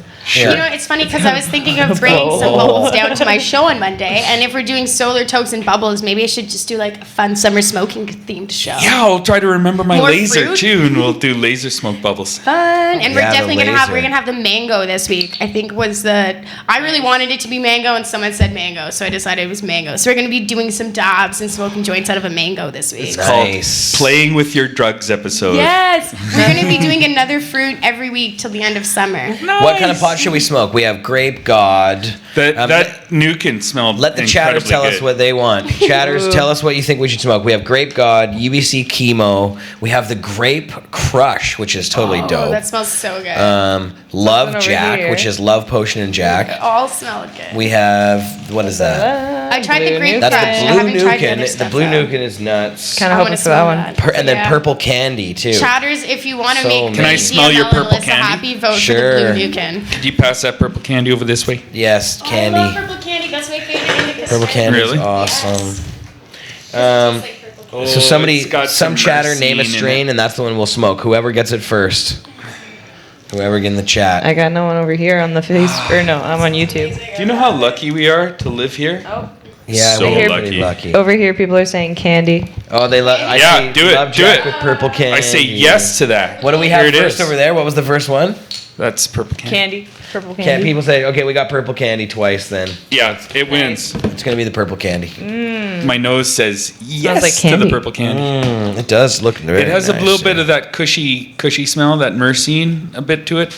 Yeah, it does. Some that It does smells smell a kind little of dead cushy. animal-y. Let's go to the bud cam here. I don't mean Almost to I think encourage the it's death of animals, but there is some carcass You know what? going on there. I don't pick up on that What? note. I Are pick up you more on the talking cheesy about? note. Dead Check it out animal. just Little for a skunk. millisecond. What I else? don't- A little weasel. I don't smell that. And notes But of squirrel. You know what the funny thing is that a lot of people don't realize Moose is and that when squirrel? it comes to scents, like terpene profiles affect everybody differently, not just in the way they make people feel. A lot of people will smoke the exact same strain and they'll go, "Wow, I really tasted cherries," and somebody Yeah. else will be like, "Really, all I tasted was pine." Yeah. So it totally affects everybody differently. To me, I find Fun. any kind of smell like that very noticeable because I'm very sensitive to it, and I didn't notice that at all. I found kind of a cheesy undertone to that. Though. Cheesy. So, Well, yeah. let me grab the bag again. Maybe if I take it home and smell it. Yeah. Get a Just- closer look at it. Well, let me like a smell it one more half time. I ounce. promise I'll give it back. I promise. I They're haven't lost. researching. Hello. Which one? The I haven't lost Purple candy? a half pound since that I the one? ran around Is this the my one? neighborhood. I'm doing the for old a few school hours. grind. Okay, here we go. Okay. thoughts? It's tangy. It has tang. It's got Like, like the drink the astronauts drink? no, not tang like that. Like more like. It reminds me of. It's kind of cheesy. It's got that kind of steaky cheese smell to it. Well, maybe if you. Cheese? I don't think it's cheesy. It's got a bit of, for a purple candy, If you- got a bit of a cheese on If you took some cheese, rolled it around in pine cones, and then stuffed it inside a squirrel, and then dropped it and inside then of a grape left crush drink. left it on the road for about No a day, squirrel. maybe two. Well, no, it has some of that going on too. I don't smell It any has some squirrels. carrion, some carn. I had a pet squirrel, and I don't smell any squirrel in this. It's got some meat. It's got You some had a pet funk. squirrel? I did have a pet It squirrel. has some musk. Are you It's Bob musky. Pardon? I'm not Bob Ross, but I aspire to be like Bob Ross. It has some musk ox in it. Muskox. Musky. Musk. You know what? It does have Elon a little bit Musk of ox? muskiness to it. Okay, It does. It's thank you. musky. It is musky. It has which some- Technically, it has some cheese, it has technically some the musk. smell of musk comes from the musk gland in a deer. From the muskox. So actually, any smell that is musky technically is actually an animal scent. So I'll what? give you that. What are you? Are you What serious? yes, I'm serious. You're not. The musk, You're pulling a Cliff Clavin no, I'm right not. now. Musk, the scent of musk was There's a- originally there's a taken from reference. deer's musk glands, and now they have artificial ones, but real musk comes from that. So You- if it smells musky, and if you smell somebody's cologne is musky, then technically it smells like a deer's gland. You must give it another try. Just I It's heard not that a musk. Stick your nose in there one more Kind of time. like how I beaver's heard anal that- glands taste like raspberries. Strawberries. Strawberries or is it Yeah, I raspberries? thought it was beavers. Yeah. I thought it was raspberries. Beaver's anal gland tastes like strawberry. That's what they put. That's natural flavoring. They put in strawberry flavoring. It's like from an anal gland of a pig or No. a beaver. Things Bubble Man For teaches real? you. No, Man, that's yeah. fun. Bubble Man does all kinds of extractions. Because Yeah. I called that beaver my little raspberry. terpenes by creating awareness as to what. You don't wanna know how he sources the figured that one unnatural out. Terpenes come Yeah. from. So if you're All- tasting something that's unnaturally Trial and from error artificial experimentation. flavoring and it's raspberries, then it's probably gonna come from the beavers. All the anal glands, I had to lick to figure that out. Oh my god! That makes First, me look at these yes. gummy bears differently. Started with the primates and worked our way That's why back. you gotta go with the Haribo bears because they're flavored with David, juice. that sounds like a business that you want to get into. Yeah. Yeah. Now, if you want a vanilla anal gland, you're not looking for beavers at all. What animal are you looking for? The three-toed sloth has a vanilla anus to die for. Really, in notes of anise and other I could really go for a kind of milkshake right now. licorice. Ew! That's the worst. Rolling Well, over as long planking. as you're bringing up I had beavers the and munchies anal before I glands. came here, and this is actually one of the only shows I've been on where I don't have the munchies halfway through. Yeah, yeah. You want some beaver? Stop milkshake? talking about beavers and anal beaver glands. shake. Okay. Carly actually has a phobia of beavers. What? No, I Pretty mean, for intense real. one, yeah. Yeah. She doesn't like beavers, and when she sees them, she screams. Oh, I'm terrified of beavers. I was walking down Robson Street the other day, and I saw this like Canadian restaurant. I've been wanting to try it, so I was peeking the window, and the most horrifying, hideous taxidermy beaver was there, and I had to like pretty much Stuffed walk beaver. down the street. It was the worst. I think they're so creepy looking. They look slimy and gross, even though they're What supposed about- to be. But who doesn't fluffy. like a They're stuffed beaver? creepy. What about a Walt Sorry. Disney beaver? The beaver from Walt Disney? Okay, no, see that one is kind of okay, but you know what? I was good pretty impression. freaked out by them. It started coming up. I don't know where it came from, and then all those Bell commercials came out with those creepy animated beavers, and I was like, no, and I just started having nightmares, and I didn't even like So- looking at Aw. Nichols for a while. Cartoon Look beavers at are all right. Nichols. Just Oh my no God. CGI beavers. No, the CGI beavers are honestly almost the worst. My friend had all these really cool animal skulls that had been cleaned and she was collecting for art, and they were really cool. And she had a whole bunch of different ones, like raven, a turkey, a bear, and they were all really beautiful and like white, and you could see all this structure and the cool shapes nature makes. And then she's got this beaver one. I actually paid her $40 to hide it, so I never had to see it again. Because it's That's a just good this scam. big bulbous thing, and then it's got the nastiest. All the other animals have yellow teeth. It has the nastiest yellow teeth that are like 6 inches long in the front, and it was just It's like a so blade. hideous. And they're the worst. I don't care. I don't care. Gotta get through wood Yeah. with that thing. No, So beavers are the you and your worst. You won't be coming to see the Polished on movie Planet of the Beavers with me next week. I can't even imagine anything more terrifying than that. That would be the worst. I would have a heart attack. I'm 100% sure. Anti-circus. I heard that the directors bit off more than they could chew with that. Somebody sent me actually a clip of that, and I had like a panic attack because it's so scary. Zombie and beavers? Everyone knows. So many people make fun of me for this. But then after a few years, they'll send me a link to an article, and it always ends up happening. They'll send me a link to an article, and they were like, "You were right." Because I'm sorry, these things they can chew through trees. You really think that your They're hand or marauding anything would be- killers. So people see them in nature, and then they're like, "Oh, beaver, I'm gonna pet it," and then they try to pet it, and this thing They're clamps stupid. through their hand, Yeah. their wrist, Oh my with God. its massive teeth, All and then right. it slices their artery, and then bam. Beavers are scary. Say no to beavers. They are devil-worshipping hell spawn. Night of the living That will beavers. sooner kill you than buy you coffee. More people Canada's have died of national beavers than animal. they have of cannabis. Way more. When one day more people die of beavers than in the entire history of cannabis use. That's true. Yeah, we're gonna have to do something about these damn rodents.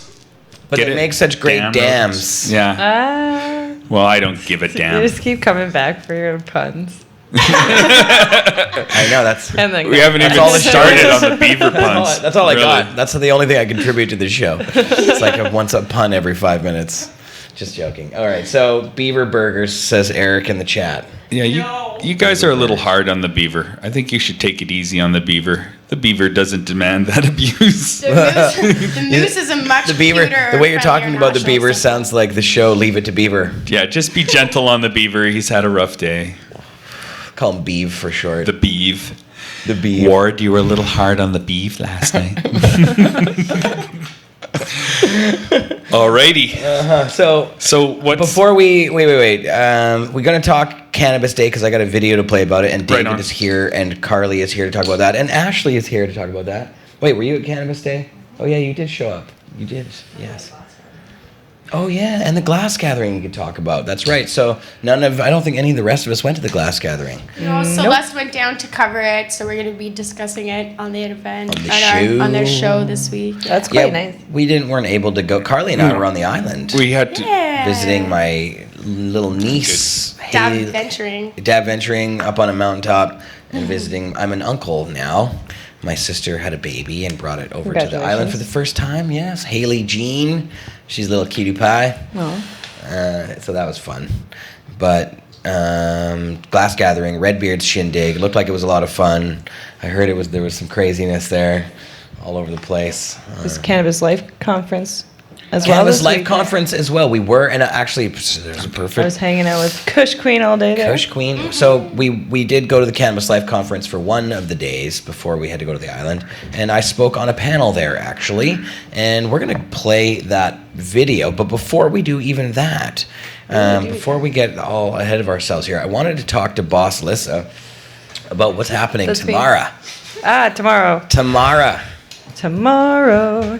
Right here on the Pod TV network. Gonna start doing a little show That's tomorrow. I'm so excited. at high noon. What, you're gotten your own show? I am. Well, What's it gonna be Yes. called? with my co-host. I was kind of thinking something like Doobie Time, but I kind of Yes, like. yes. You I should kind of just like call it high noon. High noon. Like call I it said high it, and I noon. was like, that's way better. That's just a like good high name. noon. I That's really perfect. like high noon. You know, I feel like you can just. I'm not It joking. won't be I've long wanted for to your do a viewers show to on know Pod you TV guys. called High Noon. I'm not kidding. I've been thinking my God, about that's this perfect. for months, or not months, for literally years. You're gonna Because go it's on at always- noon? It was so perfect. so High Noon is the name. You Are you should call going it on at high noon? and then just Yeah. let everyone know your catchphrase is Doobie Time. Because in real life, her catchphrase is Doobie Time all the time. Doobie It's Time. true. If Alyssa asks what time it is, she's never asking It's for true. the time. She's letting you know It's Doobie time. impossible for me to actually get the time. No. People are so annoyed with me too. They're like, "Is it doobie time?" And they don't see a doobie, and I'm like, "No, I think I'm late. What time is it?"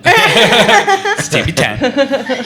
So Like, what's the you mean show? it's What's the concept? Well, my co-host will be Miles. He is a wonderful lad that works here at Cannabis Culture.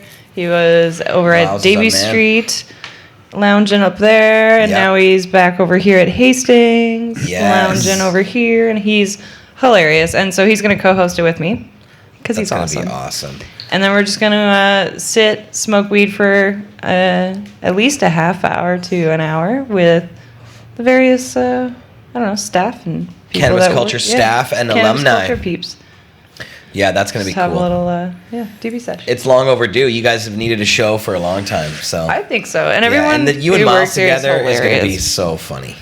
You two are just classic. I'm really excited because you're, in my opinion, one of the funniest people who works for Pod TV. But because you God. don't have a microphone, most of our viewers don't realize how hilarious you are. and She's how always much personality- wisecracking in the background, though. And you Yeah. know, you can see a lot of how she's worked with Greg for a while because they have similar senses of humor in some ways too, which I really appreciate. That like dry, quick wit, and it's so awesome. Yes, because And I'm Alyssa really produces excited all to- our shows. For those who don't know, It's true. she is our show producer. That's me. Does a fine job of it.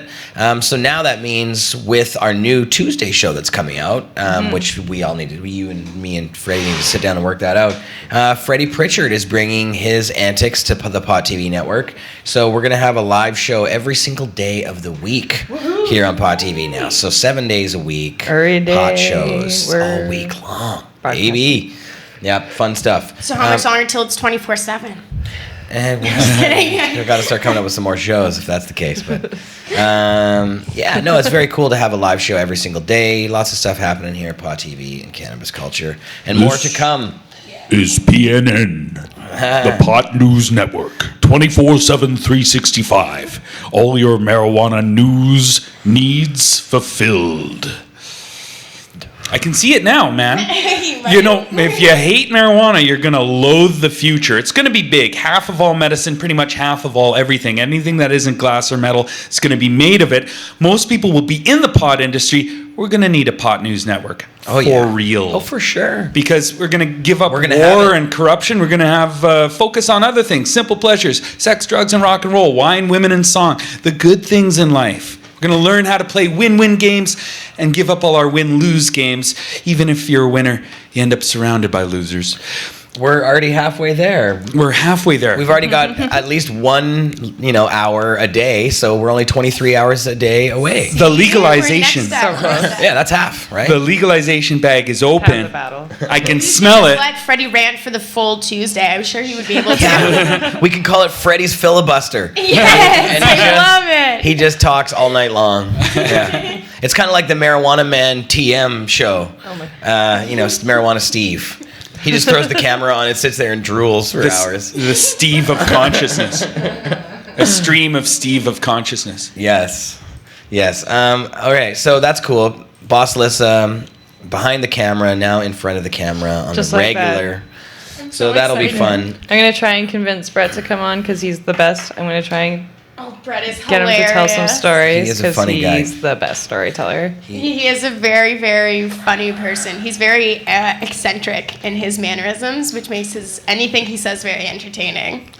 Speaking of funny and eccentric, Neil Magnuson just stepped in the house. So you're about to show a Cannabis Day video? So Is that we what's are. So happening I next? wanted to, David, just your thoughts on the way we talked a little bit about Cannabis Day earlier. You thought it was one of the best we had. Oh yeah, for sure the best we had because everything went right. Everything went right. The cops stayed away. The sun came out, but the trees were enough cover so no one had heat exhaustion. There was a little sunny spot where people could play frisbee or whatever in front of the stage or dance. And there was that lady with the topless hula hoop thing performing there too. And all the speakers were awesome and all the music was awesome. And I put up my little pot signs and had a little educational component to it. It's perfect. It was over at 8, and by 9:30, I was out of the park. I was watching the fireworks when I got home. Gave away a lot of pounds of free cannabis. We gave away pounds of free cannabis. The cleanup crew got well paid. The people and who were around went at okay 420. by the end of the night. The cleanup was cool. There was not a cigarette butt in that park when I left. Beautiful. I inspected it at all myself. So safe to say, between 420 and Cannabis Day, we kind of got it right. We got it down And now. it will grow because it's perfect. There's a little path where people can set up along, so we don't even have to have any sort of tape or anything. The park is just designed for it. Yeah. And it's next to the SkyTrain, which means everybody who goes on the SkyTrain on Canada Day to see the fireworks or take part in the Canada Day festivities will see us or smell us or both. And they will notice that there's an amazing amount of fun going on right down there. It looks free. There's no fence or anything. Why don't we just check out Main Street at some point during the day, and it'll grow and grow and grow, and it'll get bigger and bigger and bigger. And that's a perfect site for it. No one else wants it for that day. We'll take it for July 1st, and we'll just grow Cannabis Day there forever. I think that one of my favorite points was whenever I'd be standing near the SkyTrain, walking past or whatever, and people would come off just to head downtown, and they would come off and they would walk around and go, "What is this place we just walked into?" With I the know. widest eyes, and I'm like, "Welcome Welcome to Cannabis Day. Come No, it's join great. us." Yeah. It should be Cannabis Day every day, but Yeah. until it is, it's Cannabis Day today. All the people just arriving in Canada on their tourist buses, getting off, and like, so this is Canada. This is Canada, huh? So this is not what- bad. Oh, There look, was here's a a lot of celebration. tourists there. Walk You right through the middle of the motherfuckers weed are central. okay. Yeah. A lot of tourist loops either stop at Pacific Central or pick people up at Pacific Central, and there's all sorts of trains and buses that stop there. So regularly people are arriving on Cannabis Day, and there's a lot of people who would get off and then they just kind of stop, and a lot of their group would leave, and they just stand around and they just hung out and observed and were interested in to know about this part of Canadian culture for the day. So it was really cool. We kept a few tourists. It's called Main Street for a reason. There's also one block away is the Science World, and Space Telus Needle. World of Science. Yeah, the Telus World of Science, the space science thing there. And then they got that little park out there and all the water that's just a block away too. It's an amazing spot. Yeah, You got Falls the Creek. You got the Ivanhoe right next door to the park. If you need a drink Cold when you beer. smoke, you Right. got cold beer there too. It had Pictures of everything. bad Christmas beer pies just and- down the street. There's pizza places, Starbucks. Yeah. There's all sorts of places. It was really right. ideal. Normally, yeah. it's kind of a pain sometimes when we're out somewhere because you really do need some, source of nutrition there was and stuff. stuff like that. There was during water, the day. food. So there was so much nearby, and it made it a lot And we easier have to employees. we and have a volunteers. video actually here that we're gonna play that we snagged from YouTube. Boss Liz and I earlier were checking it out. And what was his name again? Like T Butter? Rudder. Rudder. T Rudder. No, D Rudder. D Rudder. That's the one. D Rudder. That's Nailed it. the Rudder. one. D Rudder. Maybe he's It'll pop related up to probably. D D Rudder's Snyder. video. So Good let's luck. check this out. Cannabis Day 2017. Check out D Rudder's vid. Right It's pretty on. dope. Walks us Awesome. through We the don't whole even damn have thing. to produce for I know. us. We did shoot a lot of video, but this it's one nice actually, when this one's people really do nice. Vancouver Yes, enjoy. on Main Street. That's Main Street there. And we're right by the SkyTrain line. Right by that's Central Station for the Greyhound and buses. And we're just setting up at 7 o'clock in the morning. Here we are, it's about 9 o'clock now, and we're getting our booth set up here. And that's our partner's booth across the way. I'd like to tell you how we did this through Hug Power. It's a way to defend scapegoats from persecution through dignity and nonviolent arrest resistance tactics. And it works. Here we are. We've got a cannabis farmers market. Here we are. And the police are relatively powerless to stop it. And we'll keep doing it until every person in Canada can grow, deal, and smoke pot. And all victimless criminals are free from persecution. No more harmless people getting harmed by the man. That's how it's done.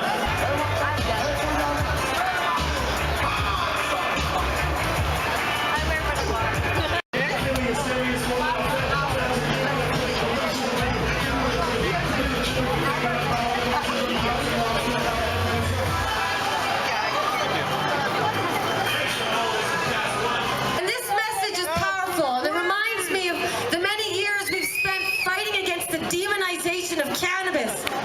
And even as we make gains, even as the government gives in to the people and says, fine, we'll legalize it because we'll sound like dinosaurs if we say we're against it. And then they get sneaky and they find a way to keep arresting people every day, including today. They're still arresting people for simple possession. They're still arresting people for growing plants. They're still spending millions of dollars every year. And all the economic hurdles it takes to be an LP don't make any sense. They're just unnecessary costs. You won't be able to compete under that thing, and everyone will be a dispensary or a pot cafe because the LP market isn't tenable unless you have huge amounts of enforcement that the cops are not prepared to do. Look, we got the pot. All the food. Should I wear my sunglasses too? It can be a gangster. Sure. Yeah. How are you? Sauce. Oh man, Yeah. SAU. I'm good. I'm here now. How they spell sauce. So, hey, fun? we should get a shot of that Everyone's t-shirt. been like, what's sauce? I know, what's SAUSE. gravy? It's sauce. It's on his t-shirt. Oh yeah, sauce. I know. SAUSE. Sauce. What's gravy though? Gravy? It stands for church sauce. Yeah. Terp sauce. Turp sauce. They do this to people every goddamn day for cannabis and drugs, and it's not fair. It's not right. Yeah. You like smell this blue nuke? He's been hitting the sauce pretty hard. Definitely hitting the sauce. That's an overlap word between the alcohol and cannabis community. Interesting. Yeah, the chemo's nice. You like those heavy. There's gotta be a couple. Well, of there's those. fucking green crack and all Probably sorts like of overlap this, too. words with every other drug. So only a matter of time before they come up with, hey man, Yeah, look you want at to try that. some beer? Or, hey, have you tried this red wine? whatever it is. Marlowe or something like that? People are gonna sort of cross. It smells like it's like the purple. I feel like there's got to be one already. I feel like I've heard one. If you thought of it, 10 people Yeah. are selling that shit all over the world in 10 different locations. Lots of dabs going on in this video. That's why it was cool. Gaming is just creative and forever. It's all going on everywhere. Oh yeah, that's dope. Yay. It got really intense in the video. Yeah, he's got his High production value. definitely. He's working the Yeah. Final Cut Pro there. I like the speed time lapse. Yeah, then you don't have to sit through the most. Yeah. Oh, and then he Slow it slows down for the good shit. Yeah, There you shows go. off some Smart guy. goodies. Keep going, keep going. Oh, no, that one's No, not only important. only for things that are worthy. There's Bert. Yeah, there's Bert. Burton. Talia. They told At me the gathering? At Cannabis Day, yeah. That's cute. That's cool. Mother of all pot cookies. Okay. Yeah. There's a CO2 machine. Yeah. Nice. Hey, I'll head out now. It's been. Head out like a baby. I'll make like a Chinese board game and go. Head out like a baby. I'll make like a hockey player and get the fuck out of here. I'll make like a tree and leaf. There it is. Make like a tree and get the hell out of here.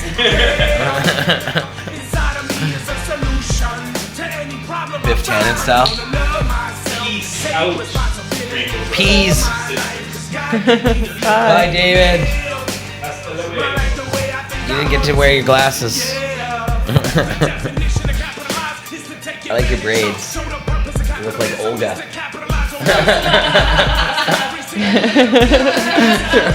Who's Olga? I just picked it. Yeah. Picked a Swedish name. Yeah. Yeah. Yeah. Hey, that's not bad actually. That sounds pretty good to me. How much is that service? Gotta wear the little.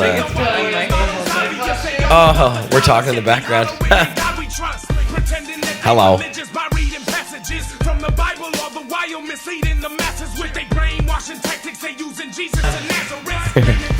Are we here in the background and you can hear us? Hello.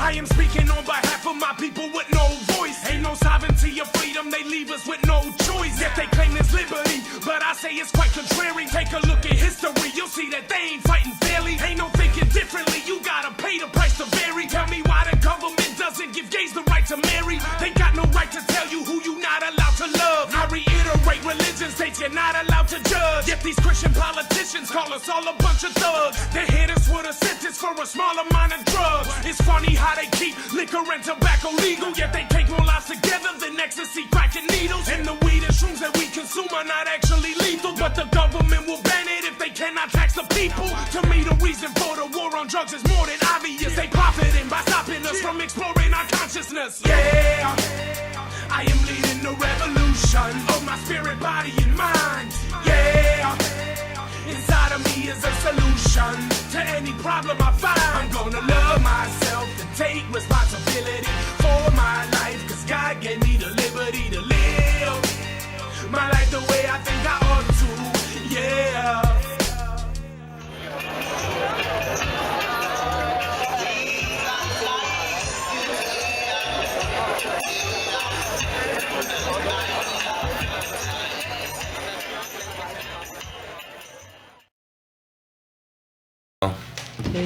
So, fun. That was awesome. Cannabis Day. And look who it is. He popped into the hot seat with Carly Pants over there. He's got his Dole Pineapple Hey, t-shirt TV. that says BioCup on it. That's the next big event coming up, eh? I love that logo. That's nice. BioCup. Oh, we got So some vintage. haters in the audience. they had some growing pains in their first year. We'll see if we can work some of those I'm out. so excited for the next year. Yeah, Yeah, I me think too. that it was overall a I thought it really was great cool. concept for an event. I think that there's some hiccups, but I think overall most people had a really good time, and I'm excited to see how it grows. It was just overzealous. I'm feeling really positively about it. It was and just overzealous security, right? Like that wasn't that the issue? I think it's good to be optimistic about events after they've only existed for 1 year, and they're Yeah. really good in concept to allow people to have some time to grow. I mean, it's a great event. It's huge. We got issues here. You're gonna have. I don't know. It's acting all funny. Look, it won't. It doesn't want to actually go back and forth. It's like dragging it. Look at it. Won't. What the hell? The fuck? It's like a mainstream major music There we go. music festival, right? Combined with a cannabis cup. I mean, that's a great concept. That stage they got is just amazing. Like probably the biggest stage I've ever performed on. And It's pretty cool there, yeah. It is, yeah. And it's on the island. It's out in the middle of the boonies. Yeah. It's fun. It's fun. It's good camping. as long as you're RCMP not- wandering around. As long as you're not glamping. Yeah, no, I can't Hey, think new- it's new funny though, glamping. because to me it's like when we went camping recently, I literally was like, I don't think we should even be paying for a camping spot, you know? Like it's nature. We shouldn't have to pay to live in nature. So to me, when you already Somebody have somebody owns put that up nature. a tent for you and you have somewhere you can actually like sit and use the bathroom, that's like over the top glamorous for camping for me. Yeah. I'm And just showers. Like out in the woods. But yeah, those so. tents were a little lame. Is for that sure. what? Wait. Is that what the glamping? In, That's what the glamping, glamping they was essentially those have little yellow tents tents. set up. No, but is it glamping because it's supposed to be glamorous camping? Yeah, that's it. Yeah. Ah, Yeah. I didn't And this year realize. they've got huts instead And of tents. they right? also they didn't have to pay for the showers or anything. So The showers were nice. the showers were nice. So and you normally had to pay for them, whereas you didn't if It was just a included. bubble. They were just a tent. It was Yeah. like a regular ass yellow tent. Somebody else setting up your tent though. It wasn't and very having a shower and glamorous. somebody use the bathroom. No, that was not And you glamorous. didn't have to like bring your own stuff. I thought that was one of the hiccups. Exactly. You don't have to haul it all on your back. I'm from Sea. I've done Sea Cadets, so when I think of But- like really camping, I'm used to like hauling a lot of shit around and like better not slow down the pace. And it might be minus 40 degrees out, but doesn't matter. You got to take turns watching the fire for 2 hours every night. You know what I mean? So like I'm used to. The stage show was cool. To me, it was still pretty glamorous camping. But The stage I'm show was excited cool to see at how the BioCup. event grows. Yeah, there was so many great performers that I've always wanted to be able to see and to be able to see them at a cannabis-friendly event where they're talking about smoking Sublime and joints. shit. Sublime, Yeah, that's man, that was crazy. I can't believe I got to see That's pretty Sublime. cool. That was insane. So, and all at a venue where it's okay for me to puff a doobie and then walk around the corner a second later and have drink. some of a beer. Yeah, that's amazing. That a lot is of pretty people, cool. And then go I know buy a lot some of weed. people- Yeah, that's Yeah. great. I think that's really cool in concept. Neil, what'd you think of Cannabis Day? Oh, it was awesome. It was awesome. Great park. That worked out really, really well. Yeah, everything was. Neil everything is was good. our volunteer organizer. How are the volunteers, Neil? Volunteers were awesome. Park was super clean all day long, all through the event. It was all kept clean. I thought everybody was happy. I thought everybody did well. It filled up nicely with vendors, and those little paths off the main path made little side streets and stuff that were really cool. Yeah, and the almost zero cops. There was a few Yeah, I came saw through. you talking to them for a really long time. Yeah, I had some good chats with them Yeah. for sure. One of them explained to me that really any municipal police force does not have jurisdiction outside of the province that they're in. So that when I went on my last freedom tour and I went to all these police stations and I asked them all to investigate the federal government, and they all told me they don't have jurisdiction to do that. Apparently they don't. But as I told the cop, we all have jurisdiction in the world, and if we know some harm is being caused by somebody else, we have to try and stop that. So, whether you think as a policeman in Vancouver you have jurisdiction or not, you do as a human being have jurisdiction, and as a policeman you have contacts and more prestige, or more people will pay attention to what you're saying. But yeah, I had a good chat with a couple of cops there. They liked what we were doing. They didn't have Tongue any fu? problems. I wasn't trying to tongue foo them out of there, I've done that in the past where they just don't want to listen to all that I have to say, and they're on the verge of having nightmares already, so they leave. Yeah. But no, things are a little different these days. I think we can have regular conversations with these people, and I think that they're willing to share some of their opinions now, which they never used to be able to do before. So that's pretty cool. And did you go up to the glass gathering? I did. You did? Yeah, I did Cannabis at 4:20 every day. I gave a speech on Sunday and looked after cleaning the place up at the same time. So it That's was very awesome. cool. It was supposed to be sweltering hot, and it wasn't so bad. We had some cooler days and cooler times. There was some heat there, but it wasn't too bad.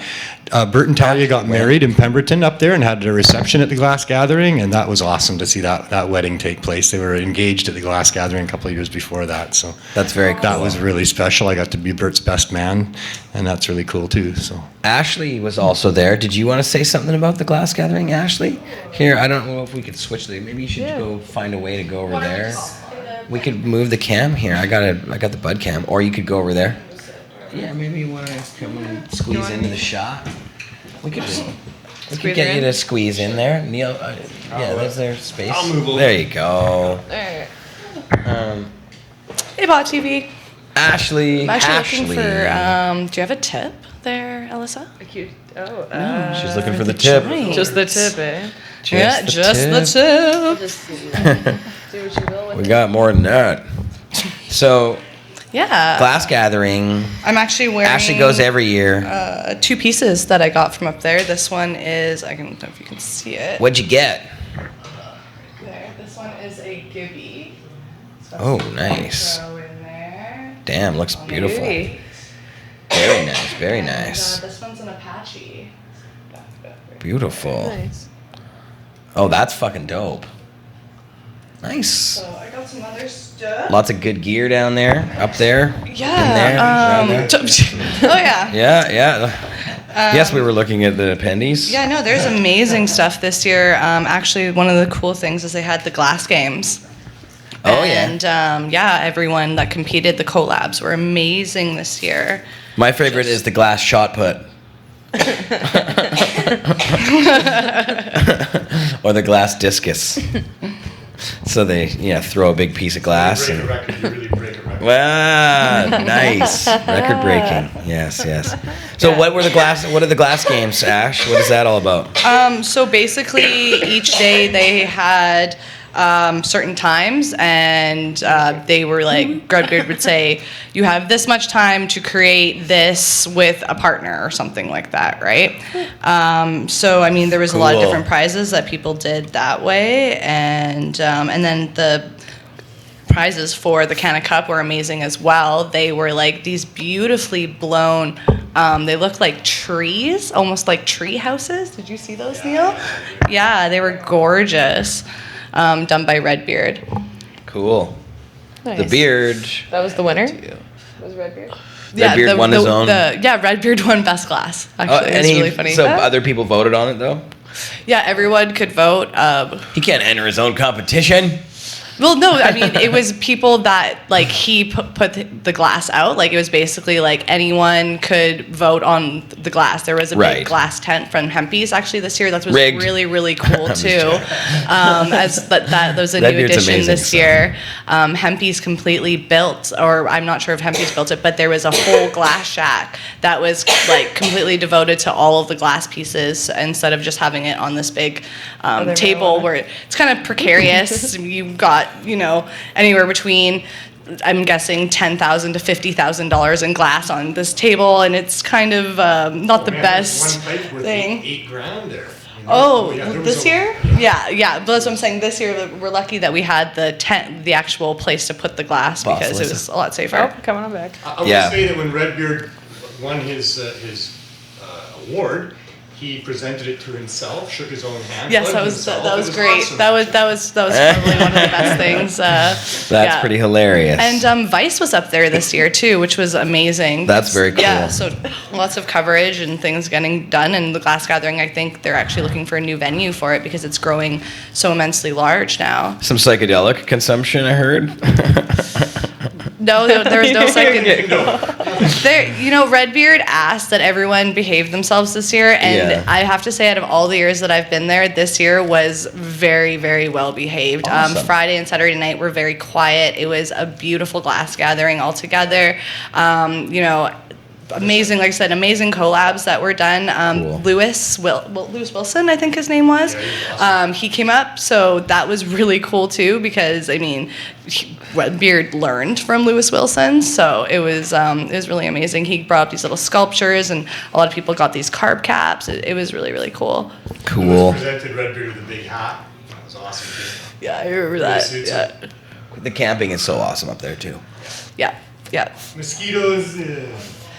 You know, the mosquitoes, they were bigger this year, but they weren't as bad. Like, Did you camp in the Evil Dead forest? yes, actually, it was really funny. One of the nights when there was a big pile of the sticks, I was saying to Chop, who's Cameron, and Nico, I was like, one year when Jeremiah and Carly came up, we were all laughing and saying like, join us, because of the Evil big Dead forest. Evil Dead like log piles that they have up there. Yeah, it's kind of scary, spooky. But yes, awesome place. If you guys out there in Pod TV land get the chance, get up to the Glass Gathering. It's totally awesome.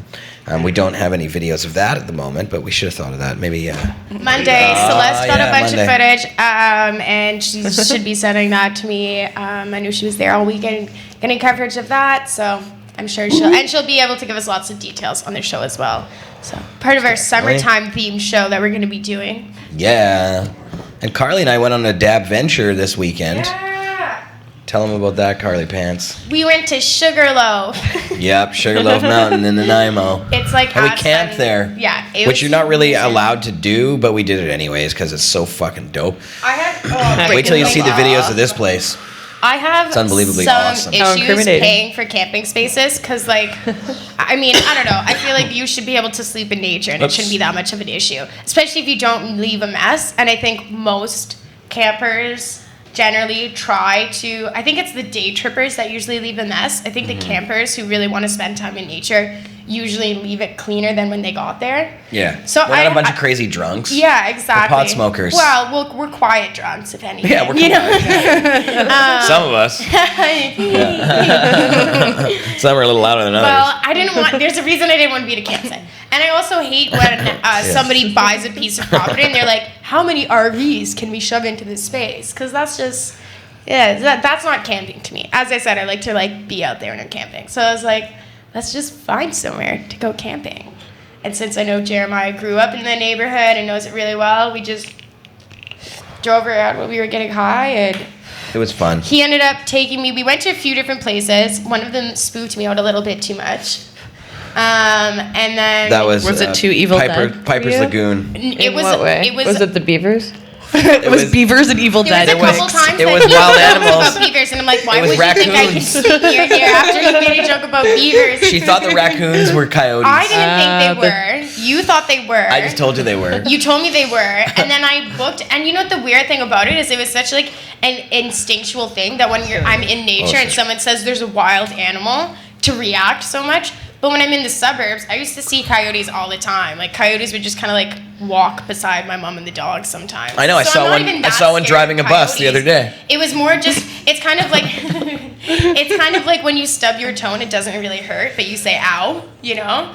And we were walking around, and I don't know, I got a weird. Oh, it was because there's an area that's apparently haunted nearby. And as soon as I was told that, I was like, no, I'm not sleeping. Oh, here man. tonight. Oh, the No. Shack Island. The Shack Island. Yeah. So I was like, it's not happening. Interesting. And then we were walking around, and I'm like, it's pretty, but no, not if it's haunted. And then we look, and we're like, are those eyes? Those are eyes. And Haunted so, in what way? I'm so curious. What kind of eyes? What do you mean? Okay, so apparently it's haunted. You guys because had, like, Jeremiah Evil was Dead explaining experience. When people were first immigrating to West Vancouver from Asia, there was an Not area. West Vancouver, it's Nanaimo. To Nanaimo, sorry.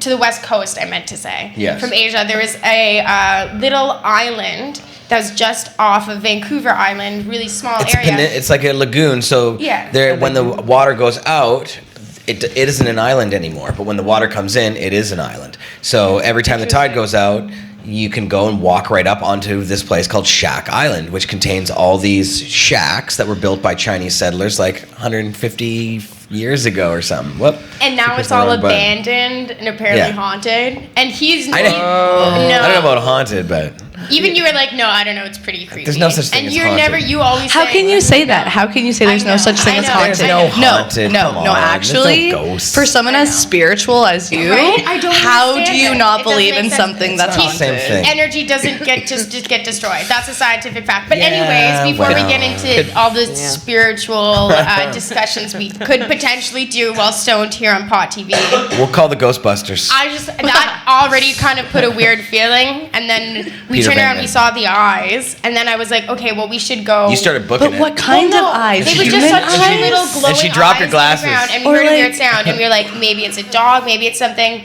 And No, then I was like, they're coyotes. we thought they might have been we thought they might have been coyotes, and I'm like, if it is, we should maybe go look and have an idea and get an idea of what it is, because if it is a coyote and it's this close to the suburbs, or if it's a wolf or something, maybe we should like feed it. If it's animal hurt or control know or something. something. Yeah, Feed it.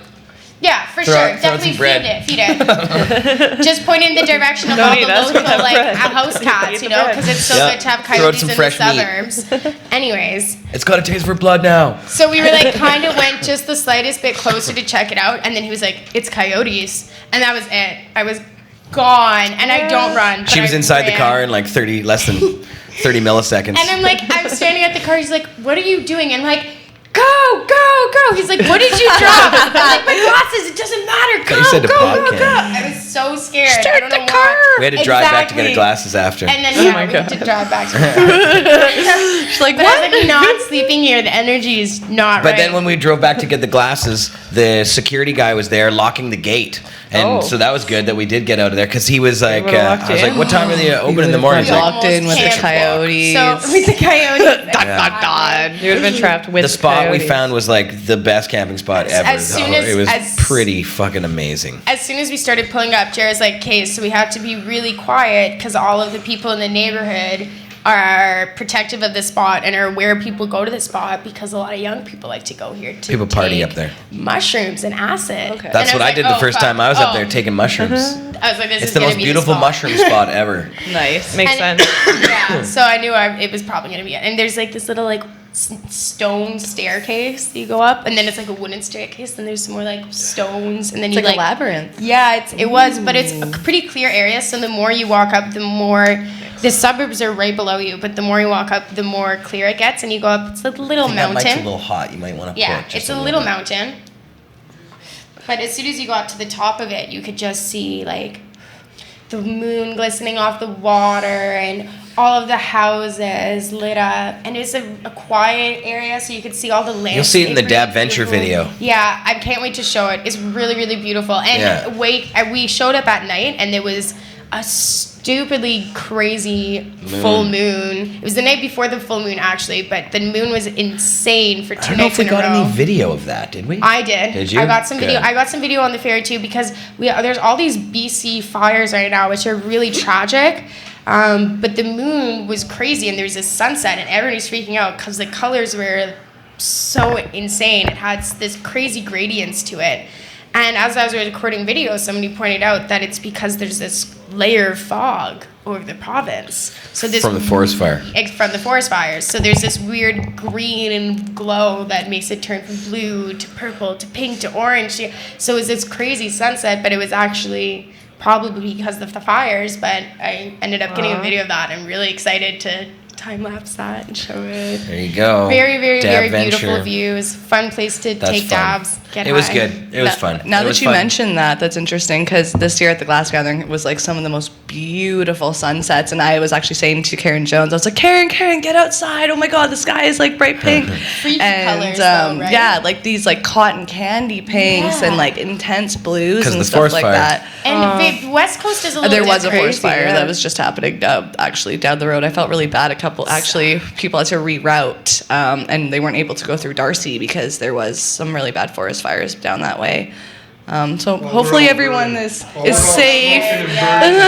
Be super, super careful. So like when we were up on the mountaintop, we had an empty can with liquid in it, and we made sure every time we ashed or any amount of ash that got off, we had in the can. If anything blew off, even just blew off the joint, not the cherry, any ash, we went and soaked the ground. Be so careful if you're in BC right now, like over the top careful. Do not throw your roaches out of your car window. Don't throw your butts out your car window. Even if you think it's out, put it in your car or put it in water or something first.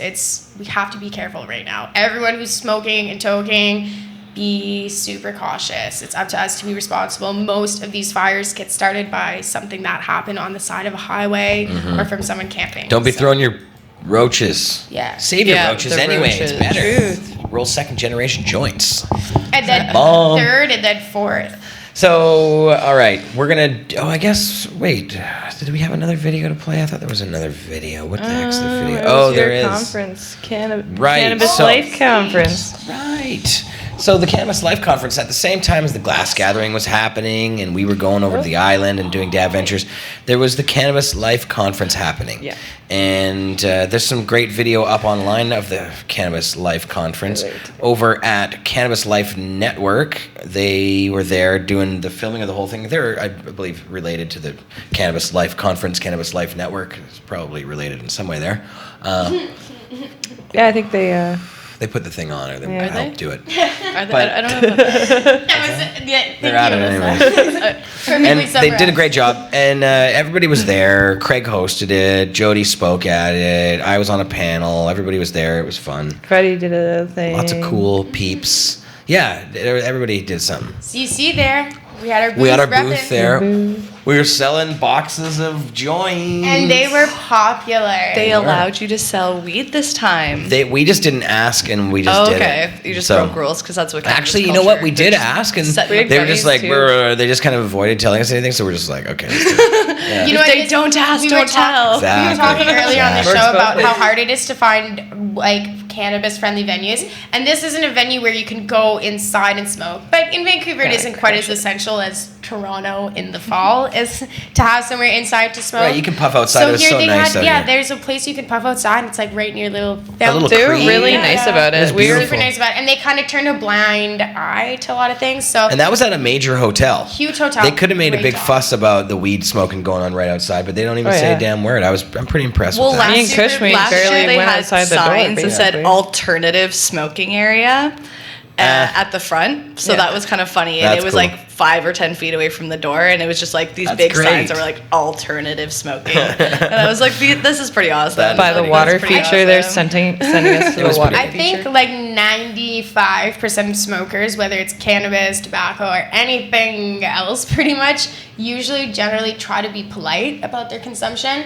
So we're not the type of crowd where if we're being welcomed into like this nice big hotel that doesn't happen that often, they're giving us a place to smoke, we're not going to stand right in front of the door and make all of their Yeah. guests smoke it. And I think after they realized that the first year, we didn't all necessarily stay in that toking section, the smoking section and the toking section mixed, and we walked around, but at no point were we ever disrespectful to any guests. So this year they're probably like, whatever. They're Yes. gonna go hang out with themselves anyways, you know? They're gonna go make a circle off in the corner like they always do. They have they have speakers area and panels and all that kind of stuff, and of course it's an expo, so they have all the different booths and stuff there. But they invited me. I was honored to be on a speakers panel of dispensary experts. I guess I'm a dispensary expert, but we have really only been running a dispensary for like a year or something. But we've been doing this business. We have, I guess you could call our lounge in a way a sort of de facto dispensary. We have been selling pot there for a while, but you have to smoke it in our lounge. So I think the concepts that we use at Cannabis Culture as a head shop and as a lounge kind of translate to the dispensary industry as well. Obviously, that's why Cannabis Culture has been fairly successful at doing this, and would be a heck of a lot more successful if the cops weren't forcing us to close all our fucking stores down constantly. We'd have a hell you of gotta be like that? We'd have like 30 of them right now, minimum. We'd probably have a goddamn 100 if they wouldn't be up our asses so We much. need but- one on the North Shore. yeah, eventually we're gonna have. Soon they will be absolutely everywhere, but we're gonna have to wait until things get a little until they're not arresting everybody anymore. So, but anyways, let's check out this video. This is the panel. There was a bunch of great people on this panel. We'll let Craig X do the introducing. Check it out. Craig, that laugh. Oh yeah, Craig is funny. Volume. Places, but right now I'm going to be up here for the next little while, speaking to some dispensary industry leaders on a panel, oddly entitled "Dispensary Industry Leaders Panel." We've got Jeeves Sedana from Buds and Leaves. We've got Jeremiah Vandermeer from Cannabis Culture, Julie Nguyen from Aurora Dispensary, and court-certified expert Miss Jamie Shaw. Now, she doesn't have a t-shirt that says she's an expert, so I'm going to challenge her credentials right here. But no, I love her to death. If I could get my panelists up to the front here so I can moderate this and we get the show on the road. Ladies and gentlemen, please welcome to the stage Jeeves, Jeremiah, Julie, and Jamie. It's the J panel. Hey, Carly, how are you? Doing social media. Don't worry, the stage just feels shaky. It isn't. We've had it reinforced. They did some ground-penetrating radar. There's a $5,000 bill coming. Seismic testing on the Seismic stage. testing. Yeah. Make sure we'll reseed the ballroom when we're done as well. Inside jokes. Okay, so ladies and gentlemen, thank you very much for tuning in with us. We appreciate everybody who's watching from around the world. Let me do a quick little introduction of these hooligans, if you will, these bandits and these goons. Jamie Shaw is the Government Relations Director of MMJ Canada. She served as Director of the BC Compassion Club and as President of Camp CD. She's one of the authors of the Lift Retail Training Course and the co-founder of Canada's first Women's Grow chapter. I mean, she's been a busy girl. She's also been on my show a whole bunch of times, and I appreciate the shit out of her. Currently Government Relations Director for MMJ Canada, Jamie Shaw. Yes, you can applaud for her. It's okay. Yes. Jeeves Sedana, President and founder of Organic Wellness and owner of Buds and Leaves Medicinal Dispensary. Organic Wellness was founded by Mr. Sedana in 2016 in anticipation of federal legalization to ensure that compassionate care remains a constant and in the conversation of legalization. Ladies and gentlemen, Jeeves Sedana. And I'm going to save the worst for last. So Julie Nguyen, as a general manager of Aurora Dispensary, Julie believes world peace could be achieved if everyone consumed a bit of cannabis and shared their mom's cooking. You know what? That's some truth to that. As a general manager of Aurora Cannabis, she hopes to provide the ultimate customer experience by utilizing cannabis to heal and change lives. And this gentleman sitting close to me, and I use the term gentleman loosely because I know him well enough, is the Chief of Operations for Cannabis Culture, the Editor-in-Chief for CC Magazine and Pot TV, the head organizer of 420 Vancouver Cannabis Day, the host of Cannabis Culture Live, the heady Ewok himself, ladies and gentlemen, Jeremiah Vamanda Mamers. Thank you, Craig X. Thanks for coming and being on my show yesterday. We did episode 100 together. I'm still a little bit stoned off of that, but it was good. Congratulations on your 100th show. Thanks, man, for letting me be on Pot TV, and thanks for letting us share this Cannabis Life Network stream of the Cannabis Life Conference on the Pot.tv. Jeez, we're everywhere. And I'm sure we're on Instagram, too. Carly's going to chop this up, but let's get on to the panel here. So we've got some questions for these dispensary industry leaders. Well, I like it. All right, well, let's go with the first quick question here. I'm going to throw it out as a general here. So for those who might not really understand, you versus an LP versus mail orders versus the so-called black market, like, what's really the difference? Is it all just not weed? Who wants to take it first? Jeeves, Jamie? Jamie, you're the expert. Tell us the difference in what's a dispensary. Well, I mean, dispensaries are different, right? There's a bunch of different dispensaries, so you're talking about a bunch of different models, actually, that do retail. Licensed producers are limited in the products they can carry. They're limited in what they can tell you about the products. They're limited in terms of, it seems really loud. Yeah, but not? Okay. Yeah. Just because you got a speaker in your face right there. That would explain it. You know, other mail-out services are not really that different from licensed producers, other than the fact that they don't have to meet some of the same standards and aren't held to the same restrictions, such as having to carry like really low-dose oil and things like that. So those are some of the major differences. And dispensaries as well to operate like many of the mail orders, except they don't necessarily mail. Well, some of them do. They're your brick and mortar locations. And, you know, not everybody on the black market has killer gummy bears as well, too. So that's true. Right? It's definitely more than just gummy bears. Exactly. Right? Yeah. You know, there's definitely a lot of derivative products, and what I love about working in the dispensary industry is that there's so much innovation in the product with cannabis. So right now I find that in the LP world, there's tons of limitations, and even in how you extract a product, and never mind what you can do with those products. So there's now people that are maybe stuck and only allowed to use through the LP side of things, they're like, oh, well, you know what? If I want to make myself that gummy or brownie, I'm putting in a lot of guesswork. Yeah. Right? You Or can let's make a cookie maybe, but making some gummies or making a topical lotion but what's for the yourself. dosage, right? What's the dose? How would you know? Like, then now you're saying, okay, well, should I take a bite? Should I eat the whole thing? You know, what's going to happen? So Did I put too many chocolate chips in it now? Did I ruin the ratio? Right. You don't. That's just too confusing. You want things to be more straightforward. Another side of things is, okay, well, what about the people with very high tolerance, and you know they're looking for something that's a little bit possibly cleaner. You don't need to smoke as much. Possibly, you know, a concentrate pen, the one that you're sipping on right now, right? What? What? It's No, I'm so not. yeah, and those products, it's very efficient to use. All you need is one. You know, maybe for you, you know, a little bit more Maybe than that. I might go to this every 2 minutes for the rest of the show. Right. I don't know. So it's just about showcasing the innovations in the product development that this industry has to offer. And there's definitely a lot of interest and thirst for something like that. Well, Jamie, you really touched on it well. Every shop being a little different, and it's there. I mean, yes, it's all cannabis in the end of the day, but when I walk into Aura versus Cannabis Culture versus The Village from earlier versus you see all these different products and you see stuff that you've never seen before. And I try and fancy myself as kind of up on, and you know, we all live in a bubble out here as well too. I look at products all day on my show, but still I go into dispensaries and I'm still, whoa, I didn't even know that existed, let alone have I not seen this or that derivative of it. Transitioning for me from getting my pot from the black market with, you know, the largest selection I had ever seen was the guy with the backpack that had like, you know, 10 different strains, Sure. some hash, you know, a couple Maybe a different cookie things. or something. Right. Yeah. And walking and actually going into a dispensary that has, you know, 50 strains of marijuana on the shelf and a whole host of extracts and all these other things.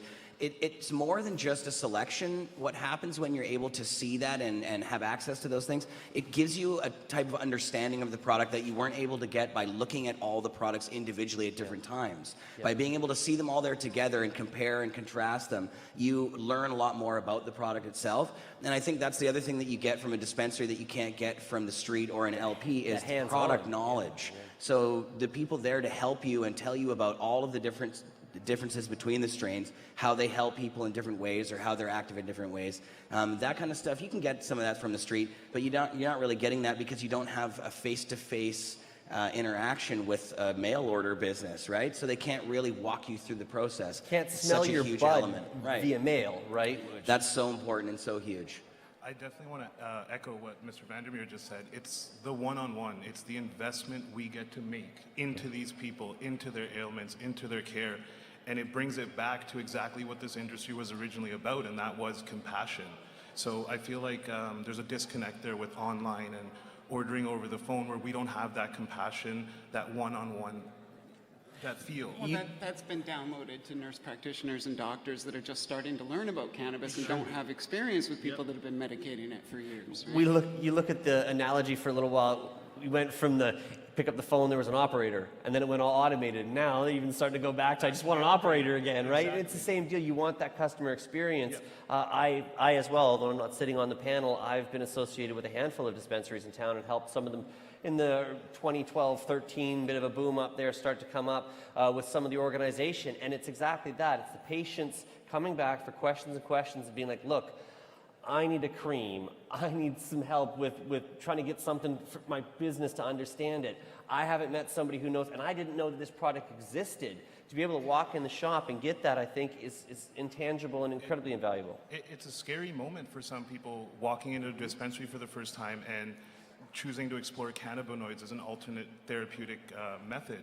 So just to be able to have that interaction with the person one-on-one, I feel is just so important with our industry, the dispensary industry. So what does in this day and age, 2017, at least here in Vancouver anyway, from your experiences, what is the average dispensary customer? Is it the teens who were just saving up their allowances? Is it the baby boomers? Is it somebody in between?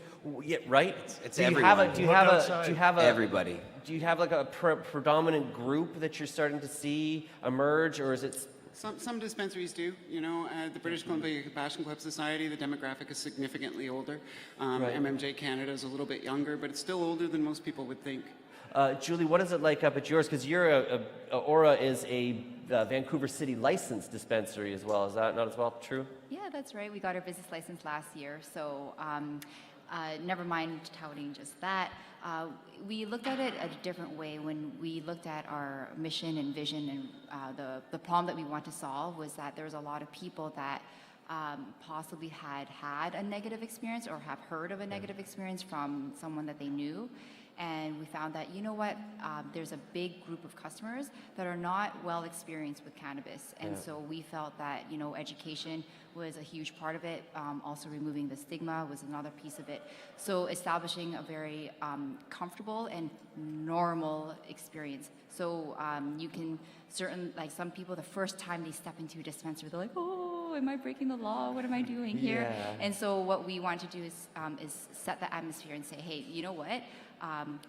Come inside. What do you think? I even had a news reporter that was trying to do like a takedown piece on us, and they're trying to find all the bad parts about us. But when they came, they're like, "This is like a normal store." It's a boutique experience coming to your shop. Yeah, like For you're sure. just walking, you're like, "Oh, I feel like this is kind of like going to the mall or something like that." Like nothing weird. I'm strolling by. I feel like I can identify with the way I can purchase products here.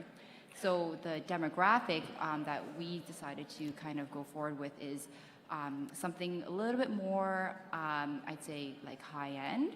I'm not saying that we carry high-end product. We carry You got a wide great breadth. line of products that are very well exactly. priced as well, too. Totally. But it's more about, okay, for the average person that possibly might not know much about cannabis, how normal can we make this feel for you? And those people, generally speaking, are not necessarily like the cannabis culture types of people. I'm not saying about cannabis culture. I'm just saying. Well, but no, just- but to that effect, I mean, you guys are known as a bit of an activist group. You got the lounge in there. I would assume a bit more of a youthful market potentially in yours, because you're straight out. We're rec. We're here. We're defying the rules, and we're proud to do it. Well, I think that's what's so great about the cannabis culture is it kind of exceeds all of those boundaries, and it kind of touches people in every sort of community. The people that have come to cannabis culture lounges over the years have been people of all walks of life, all different ages. Definitely a lot of younger people that are taking part in the culture. But I think that a lot of people that come into our dispensaries are new to cannabis as well. There's a lot larger audience out there who are not part of that head culture. But it's interesting because I think a lot of the people that do come into our dispensaries, even though they are sort of new to this, they have some basic understanding of cannabis. Yeah. And I think that prohibition has kind of forced people to learn for themselves and to go and actually do the research on cannabis. So people that are in our industry kind of are a little bit more knowledgeable about cannabis in a lot of ways. And I think that that's a big part of what we do at Cannabis Culture is having a place for that cultural element to engage each other. Right.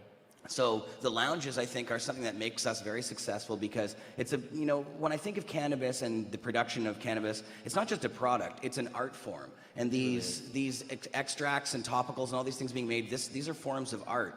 And when we have a place where people can get together and exchange those ideas, talk, and sort of build that culture from those elements, that's hugely vital to a business model like ours. It really works. That's what I absolutely love about cannabis culture. You're there to get into the experience of things, and there's a lot of people that are in that kind of mindset, and it's a very beautiful kind of mindset because you feel that you belong instantly in some ways. It's like a safe space for our culture. Exactly. Because you provide such a space safe, Jeeves, in your shops, in your organization, and with the culture that you promote, what are like the common sort of questions or the most frequently asked of the people who are their first times in? Like, what are they looking for? What's on their mind? I think the first thing everybody, when they walk into a dispensary, they're under the misconception that they have to choose inhalation as a dosing protocol. Like, people don't know that there are other methods. So that's the first thing that really opens their mind up, is that they don't, at let's say 55, 60 years old, now have to start smoking cannabis in order to get medicated. And I like what was said about education and stigma are our biggest speed bumps. I mean, we've had how many decades of the reefer madness stigma put towards us, and now we have to, through education, change that and change the minds of the communities that we're in. Well, then how do you get your message out now? Because as we've seen, Health Canada is very, very tight with historically cigarettes and alcohol as well too. We've seen for the licensed producers there, you can't say this, you can't say that. Julie, I'm sure through the Vancouver licensing model, there's probably a few hoops. Jamie, I'm sure through some of the appeals of what you can and can't say. Whereas somebody like CC, you guys throw a party down on Sunset Beach and 50,000, 100,000 people show up. Right. So, but they're not going to be able to kill the culture with regulation, in my opinion. I don't think that that's going to go away. And until the government realizes that and actually builds their model around the culture that's there, it's not going to be able to compete with it properly. Right. There's going to be this separation between the ones who, because we have to stop treating it just like a product. It's just like, like rap music or something. If you have a bunch of corporate executives who are sitting around trying to come up with this new marketing scheme or whatever, you're going to get a lot of Vanilla Ices, and you're not going to get as much of the, Def Jam Records and Death Row and all these other things. You have to pay attention to what's actually important to the culture if you're going to have success at doing it. I mean, there's going to be a wide range of things. You're going to have your Molson Cannabises and those things. But I think that our culture is so strong that they're not just going to, we're smarter than a lot of that corporate crap. So our people are going to have to, it's got to have integrity and it's got to have quality. So. It's not just that, it's the size of the industry, and we don't really do ourselves a service in some ways when we have discussions like this, where we talk about, licensed producers, mail order, or dispensaries. Right. Because when we say dispensaries, we're talking about multiple industries. We're talking about concentrate manufacturers, we're talking about edible manufacturers, bathing products, beauty products, topicals.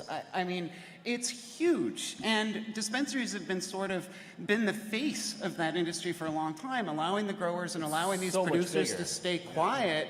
But now that's kind of coming back to bite us a little bit, because people talk about dispensaries like it's a storefront, and that's not really what it represents when we discuss it. So then that runs into another thing. Julia, one of your areas obviously is marketing and branding and stuff like that. So how does a dispensary or one of your brands, I mean, you guys are fairly well established, but how do you set yourself apart from other companies in the marketplace? How does I run a dispensary, I want to, how do I stand out in the crowd from the other shops or from the mailers? What are you going to do to draw people into the shop? For sure. An element of that would be your brand, and that's really what sets you apart. And although we are working with the restrictions in terms of advertising, you can always share your story. And so if you can't go product specific or cannabis specific, okay, then you can talk about, okay, as a company, what are you doing? What are you trying to solve? What's the education pieces that you want to throw out? What do you want to share? Who are the lives that you're changing? What about the people that work within your company? Well, they all share the same passion. They want to really move this industry forward as well. What are our partners? So meaning, the producers that make the like the shatter product or the edibles. Okay, well, they're sharing a story too. So you can really express your brand that way without talking about the bud itself. Yeah, because obviously we've seen on even things as stupid as Instagram or Facebook, you can't really make a post that says, go to this store and buy this weed for $20. They'll take that shit down in a second. Yeah. But just highlighting the culture and showing off a beautiful flower, that's still okay. So a lot of it is just in the delivery and the education. Yeah, so the solution to that is to say, okay, well, if you're dealing with this medical condition, well, come talk to us and we can talk about, okay, well, what are the different modalities that you can use to treat that condition? Medical, of course. Medical or recreational, right? Medical, I even look at it as a recreational, preventative medicine, as if you will, to me, if you want to get into it. Because let's face it, it's healing you whether you really want it to or not. Every time you consume it, it's doing its thing. So what are some of the most common issues if you come in, rec shop aside, but I'm sure you still get a whole lot of medical questions, top sort of questions, ailments, biggest concerns. What are people trying to help the most?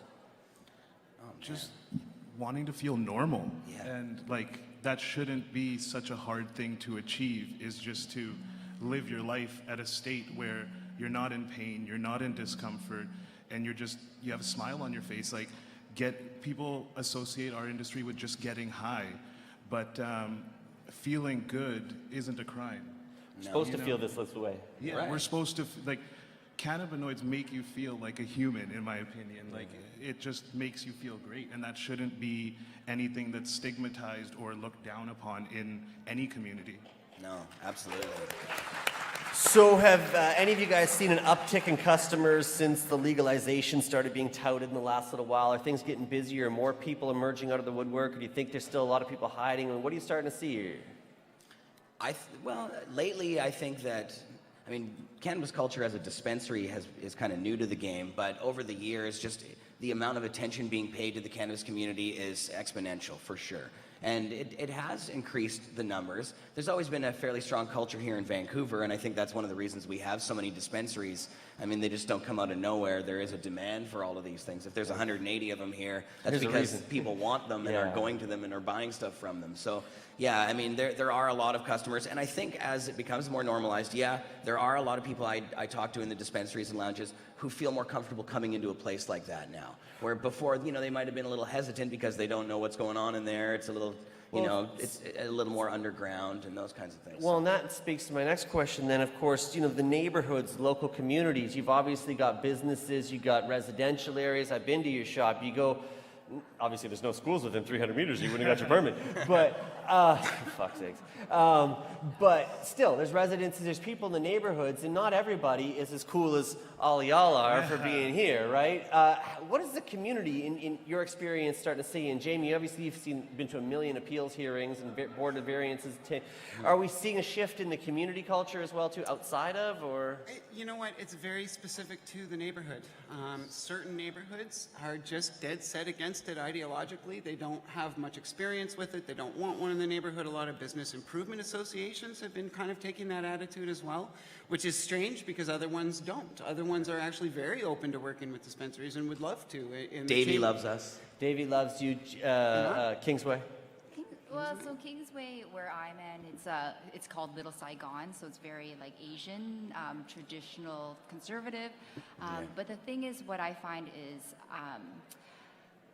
illnesses they don't judge on anybody. They can choose anybody that they want to choose. So whether if it's like cancer or some kind of chronic pain or sleep issues, like anybody and everybody knows somebody or has experienced that themselves.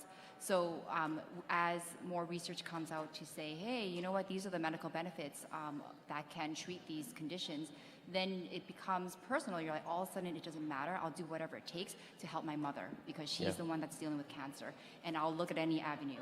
And so as, I guess, more research comes out, a lot more education is released, then I believe that people's idea that saying, hey, you know what, this is not a drug that makes you sick. This is actually a drug that can make you feel better. Right. So that, I find, will unite communities, and that's what we found in our community as well. Chief? I think it's just being involved with the community. There's a lot of dynamics in a community aside from a dispensary popping up. There's other problems that we can help a community to address, things like the fentanyl crisis, opioid awareness. I feel like we are in an industry where we should address these things in our community. Being that we're here to make our communities safer, provide safe access, we should also address these other things that are ailing our communities and just heal from within. So we get to the point here, 2018 comes around, another year or so from now, got legalization. Where do you guys see yourselves fitting in? Do you think you'll be able to stay? Do you think they're going to try and come eventually shut you down even though you've got a permit? We've seen Toronto cracking down. We've heard the words. We know Freddie Pritchard's been out there thinking that you guys might even be forced to sell LP weed if you want to stay alive. What do y'all think? Court industry expert, what does we look like for dispensaries come 2018? Missy, ready to go? I think, obviously we are going to have to buy from licensed producers, and that's why the question we should be asking ourselves is all of our energy should be focused on that. What are the barriers to access to becoming a licensed producer? Yes. Lowering those regulations, lowering those restrictions, starting to put some common sense ones into place. Like, it's great that THC and CBD is labeled, and it's mandatory to be labeled, but for myself, I use it for anxiety, and that doesn't tell me anything at all. 100%. Without full terpene profiles, I don't know what that is. So while we've been talking about, our dispensary is going to be saved, quietly they've been regulating for dispensaries. Even in Ontario, we're seeing the swing kind of go back to dispensaries. But the question becomes, whose product are they carrying? Are our growers protected, or are product manufacturers, these giant industries we were just talking about earlier, are they actually going to be allowed to incorporate into the system or not? That's where our big fight, I think, needs to be. And that's so true, because the product is at the the heart of it the most important thing. Because if you have a bad product, people are going to know, and they're not going to want it, and they're not going to be able to compete with the black market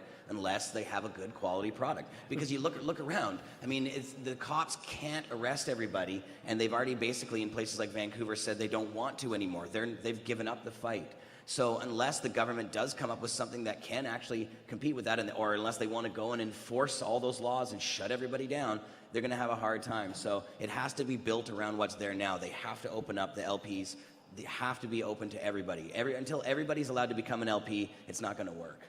I agree, and the regulations that they have in place are just ridiculous, and unfortunately are producing across the board generally a pretty low level of quality of product and at a little bit too high of a price, especially for said level of product. And I think like any restaurant, any clothing store, any regular business, if you have an inferior product at a poor price point, at the wrong price point for it, you're not going to survive.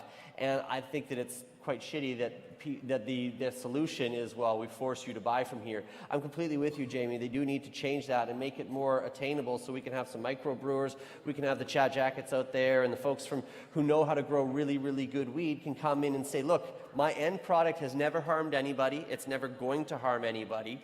I will pay some taxes on it, and I will be a reasonably accountable and safe standards. But the rules, I think, that have been given and laid out have set up the system for failure and have created this unfortunate, unenviable situation where we're stuck with having to supply. We know how valuable dispensaries are. We've seen it. We've seen crime rates go up when dispensaries leave areas. I just covered the story yesterday. Community give back. I have seen the stories and the tears roll down people's faces at the Board of Variance hearings. We saw people line up for 6 hours in minus 40 degrees in Montreal. They are invaluable. You cannot take away from the end user experience, and unfortunately, you're never going to get that same experience until you can go and. Right. That's for me. And what Jamie said about the terpene profiles and these types of things, these are things that it's very hard in a big way to, the government now wants to sort of make these large companies responsible for these things, where you have to have sort of consistent behavior of the plant and all these kinds of things. So it makes it hard to grow a top quality product because small batches are sort of the nature of cannabis. And if you have that on a smaller level, you have that knowledge that goes into it. Right now, they're trying to sort of normalize and make everything consistent. So they have these kinds of profiles with this percentage and those kinds of things. Cannabis doesn't really work that way because each plant is so different from each other. So you have to do it on more of, I think, a smaller scale and still provide that type of information, but not try to sort of put it into a factory setting where you're pumping out this consistent product. Well, especially without doing the research on it. Right. All of this research we have on cannabis, it's like, oh, cannabis is bad for anxiety. Really? Did you test something that might be called a sativa? Right. Did it have a lot of really energizing terpenes in it? Like, Did it, Greg Williams will probably shit on, he's going to say there's about 8 different strains of weed in the world, really, but you've seen at this point, as Julia attested to, there are 50, 100 different strains that come through, products, topicals, consumable, distillates. All about the profile. And it's terpenes, right? It's how they modulate the active ingredients in cannabis. And that's a science that's really gone sort of under the radar for a long time, especially in the mainstream. You can find lots of information about it, and it's becoming more prevalent, but that's really where the real science is. Where you can find information. Another consideration you have to make too, though, is that like your body changes over time. So how many times you're just like, yes, this is the one strain that's for me, and this is all it takes. Okay, you know what? Like a few weeks after that, you're like, I need to change it up. Because now you've consumed that into your body, and now your endocannabinoid system has received those terpenes that it really wanted. But guess what? Your body changes. Women change every month, right? And so you want to supplement that for what you need in that moment. And so then you always need that variation. You do need to change it up. You can't just say that this one strain is great for depression. How could that be? Each person's experience of depression is very different. This is the entire problem with our medicine, right? That's what we try and do with medicine. This will fix this. And that's not usually the way it works. No. Ladies and gentlemen, the Dispensary Industry Leaders Panel. Julie, Jamie, Jeeves, Jeremiah, thank you very much. I wish we had more time. We could keep you up here all day, but you got to get off the stage now. Thanks, Greg. Appreciate it, man. Thank you, everyone. Appreciate you guys coming here. If you have any more questions for our panelists, please feel free to ambush them afterwards. Maybe go smoke a joint in a little lagoon out there with them. Very nice. But don't go too far because our next speaker, Allison McMahon, is Yes, there we're back. Yo, wow, I look really ripped myself here. It's true. Yo, Paw TV. So there's a little panel action from Cannabis Life Network for you. Thanks to those guys for doing a great job of shooting the whole thing. Killing it. Killing it. Killing it. And over in the hot seat, look who it is. There we These are. two. Magnuson. Hey. Carly Pants and Ashley. Ashley. Yeah. So Neil is going to tell us about his project. Yeah, so it's this project going on, Cannabis Substitution Project.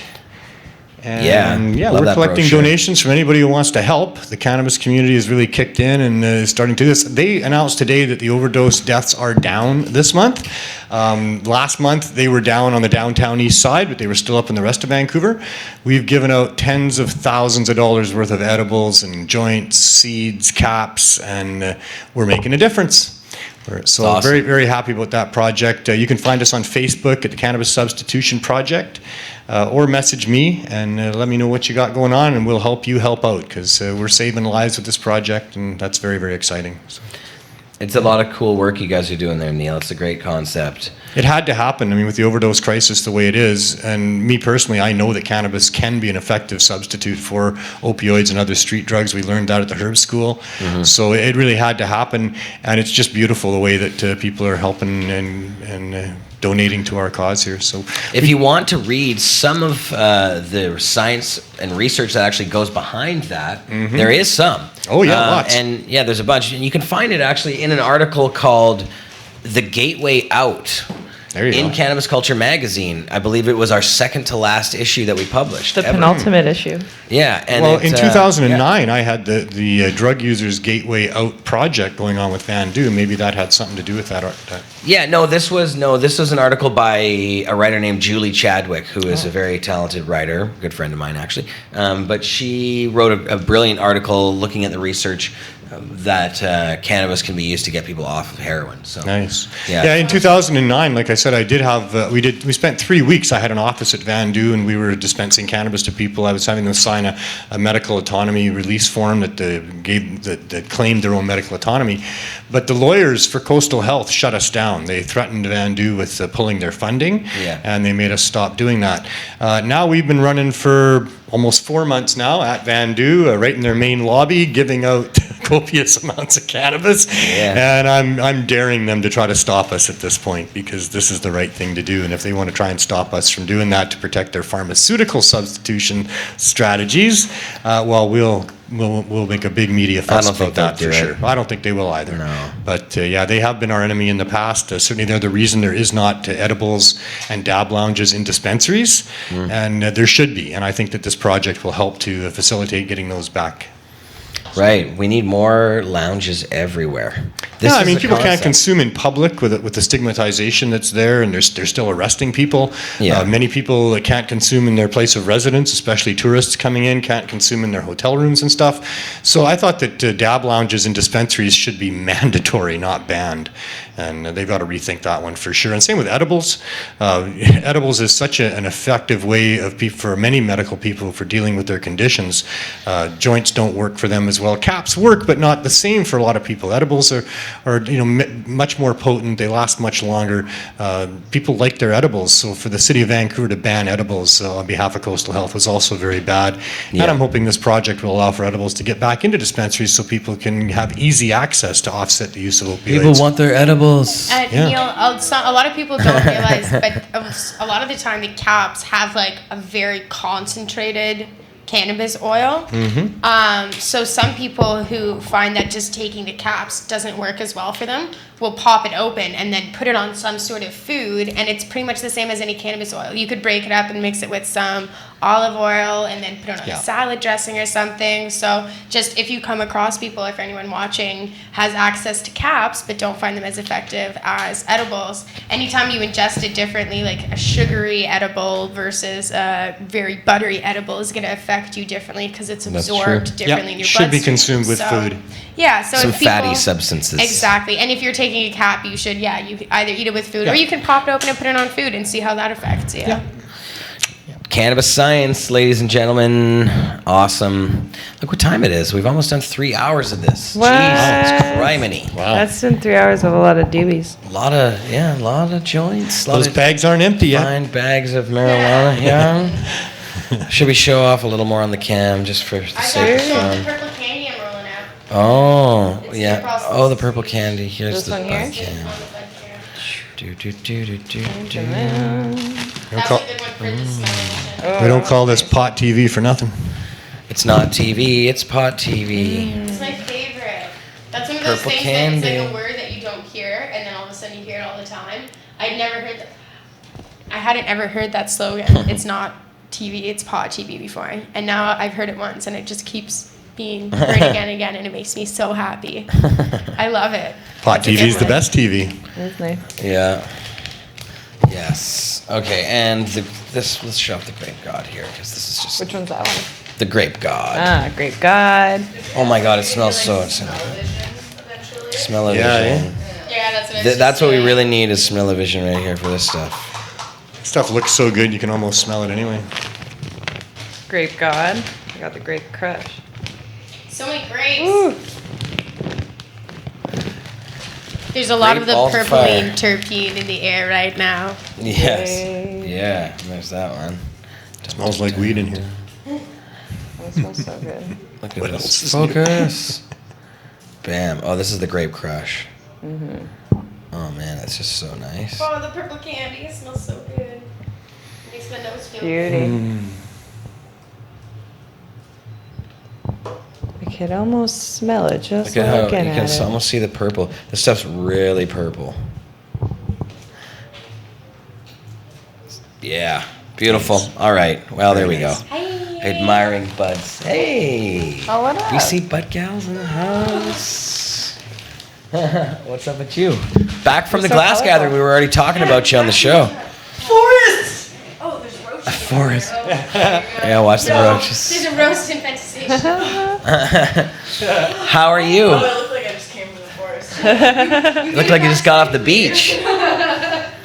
How's it going? It's good. Yeah? It's good? How was the glass gathering? I know, I don't want you to tell too much because you're going to talk about it on your Yeah, show. But and I have lots of footage for us as well too. Yes. So, yeah, actually, Beautiful. yeah, it was my first time. Had a really great time. nice. So. Look at me, I'm surrounded Yeah. by girls. I know. That never happens. Not often enough, I'll say that. Oh, you get a new tattoo over there? I did. Damn. Neil usually likes the boys. What does it say? I can only see a few letters. It says inspire freedom. Oh, Yeah. nice. Show that off to these guys. Yeah. Oh, what up, peeps? What up? So I got it on my arm. So it says Dope. inspire. And then on the back it says if you can see Freedom. it. Yes, it's back there. Freedom. And that's the job of an activist, is to inspire freedom. Oh, there you go. Yeah, there you go. All right. Well, we were just wrapping it up. And So I see fresh. you also joined us in the chat there. I know. I was Yes, on actually both sides. upstairs. You're in the and then chat I was and like, here. I was on my Facebook and I was upstairs, and then it was like, then it was like, said you guys were still live, and I was like, I'm gonna run downstairs. So, Beautiful. Yeah. Just in the nick of time. right? Nice. Killing Perfect. it. Awesome. Well, Yeah, I got this at the Glass Gathering from House yeah. of Commons. Yeah, Cool. dude. She had hula hoops, and I wanted them, but I'm not that great, and they were kind of heavy. So I'm like, okay, I need like a beginner hula hoop, and then I will. I didn't know they could make glass like that. It's just like fabric now. It's amazing. Yeah. Well, it was Yes. nice, and they had live music and everything too. It was, yeah, we'll see some videos on Monday. Excited. It's going to be a big Monday. Yeah, the but music was actually great. Yeah. Yeah, it really Yeah. was. All weekend was great. all Grateful Dead all weekend. Ashley's like, no. No. They actually had Rick had this band come from Mexico, and they were speaking like 4 different languages, and it was really cool. Nice. The ones with the clowns. Yeah, The clown but noses, oh, they were but I was gonna say, hilarious. that's the most scariest part was that they were clowns, and they weren't like normal clowns. They were yeah. like the stocky killer clowns. And they weren't speaking And- English. No, Mexican and clown no, Most of the band. time. Yeah, one guy was. So in Spanish, and the one guy It was wa- like, Oh, yeah. was okay, and Mexican then- clown and then bands, they're the her- best. some people were, it's Saturday, it's Saturday at the glass gathering, and there was, that is, the mushrooms are always a great time. But yeah, there's those clown people were walking around, and that, like, oh my God, like the two things you think you'd never see at, cannabis events is clowns and mascots. The two most things I'm terrified of. And, I dabbled in some fun Saturday night, and I turn around, and there's a frigging clown right coming up beside me, and I'm like yeah, and they were kind of creepy looking clowns, they too. were very, very scary looking clowns, and Yeah, I'm they sure were. besides me, there was some other people that apparently she was walking down a dark trail, and she ran into some people, and they were very terrified as well. So, yeah, those clowns, they made really good music. Not just though. funny anymore. They brought their had chainsaws really good music. for camping. They're out. It's like you're walking down a trail and you come across a Volkswagen and like 100 clowns jump out of it. And Yeah, they're like, "Hey man, you want to smoke something?" Yes. All right. Well, yes. So we On have that note. these fine ladies on Monday. You know the show, the 420 Lifestyle. We gon' get high as fuck. Gonna be a big one. Yeah. But before that, we have. Oh lordy, tomorrow. Oh yeah, tomorrow The at first high one. noon. High noon. High noon. At high noon on Pod TV. Pod TV's High Me Noon. and High Miles noon. and at least one other person probably. Yes. Oh, I'm sure there'll be a few. That's going to be fun. And then on Sunday, you can watch Kush Queen, The Royal Hour with Ms. Kush Queen. And yeah, then there's Monday, of course. Wednesday, Tuesday. So we don't actually have a Tuesday show yet, but Freddie's Tuesday show is coming down the pipe very soon. Maybe it'll be this week. I don't know. I can't say that it's not. But we haven't actually done anything yet. We have not chatted whatsoever. No, we should do that until soon. this moment. Yeah. So we will. And then you'll see Freddie on Tuesday, Mr. Marijuana Man, Greg Williams, Al the Alchemist, and Ms. Kush Queen. You get 2 doses of Ms. Kush Queen every week now. Everyone's what so lucky. more could you ask for on Pod TV? That's Wednesday, 4 p.m.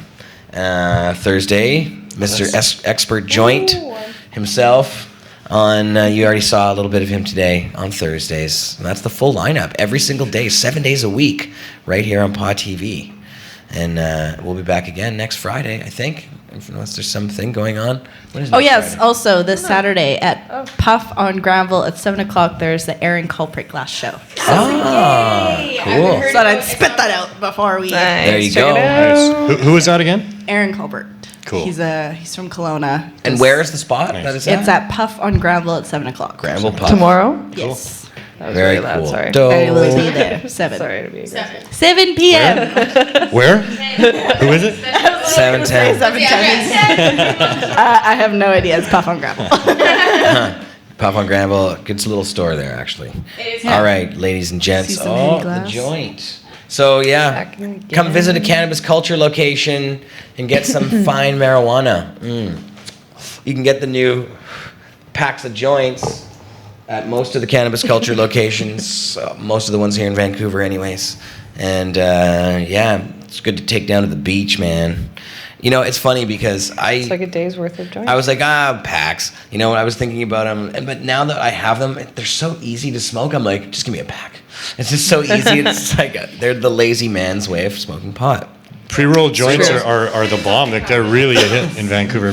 The dispensaries yeah. are selling so Good many weed. pre-roll joints these days. We're excited to come up with the packs that have a variety, so it's like a day pack, because it will be nice when you can have like some sativa for 5 the flavors. morning, some hybrid for the afternoon, and an indica to help you sleep at night. So A we've got lifesaver some fun pack. ideas. We're thinking a day, like a Yeah. and you can have sativa, indica, and then exactly. It's like the NyQuil, Exactly, yeah. NyQuil packs. And we do the 2 for $20 for the king size joints that come in nice tube too. So it might be nice to start switching those up too. Hit up our That's vending exciting. machine. Go check it out. The vending machine is Those are cool. exciting things all the time. I want all our stores to have one of those vending machines in them because they're just so damn dope.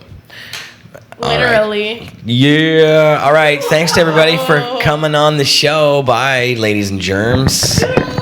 We'll see you again soon. And see everybody out in Pod TV land. We love you.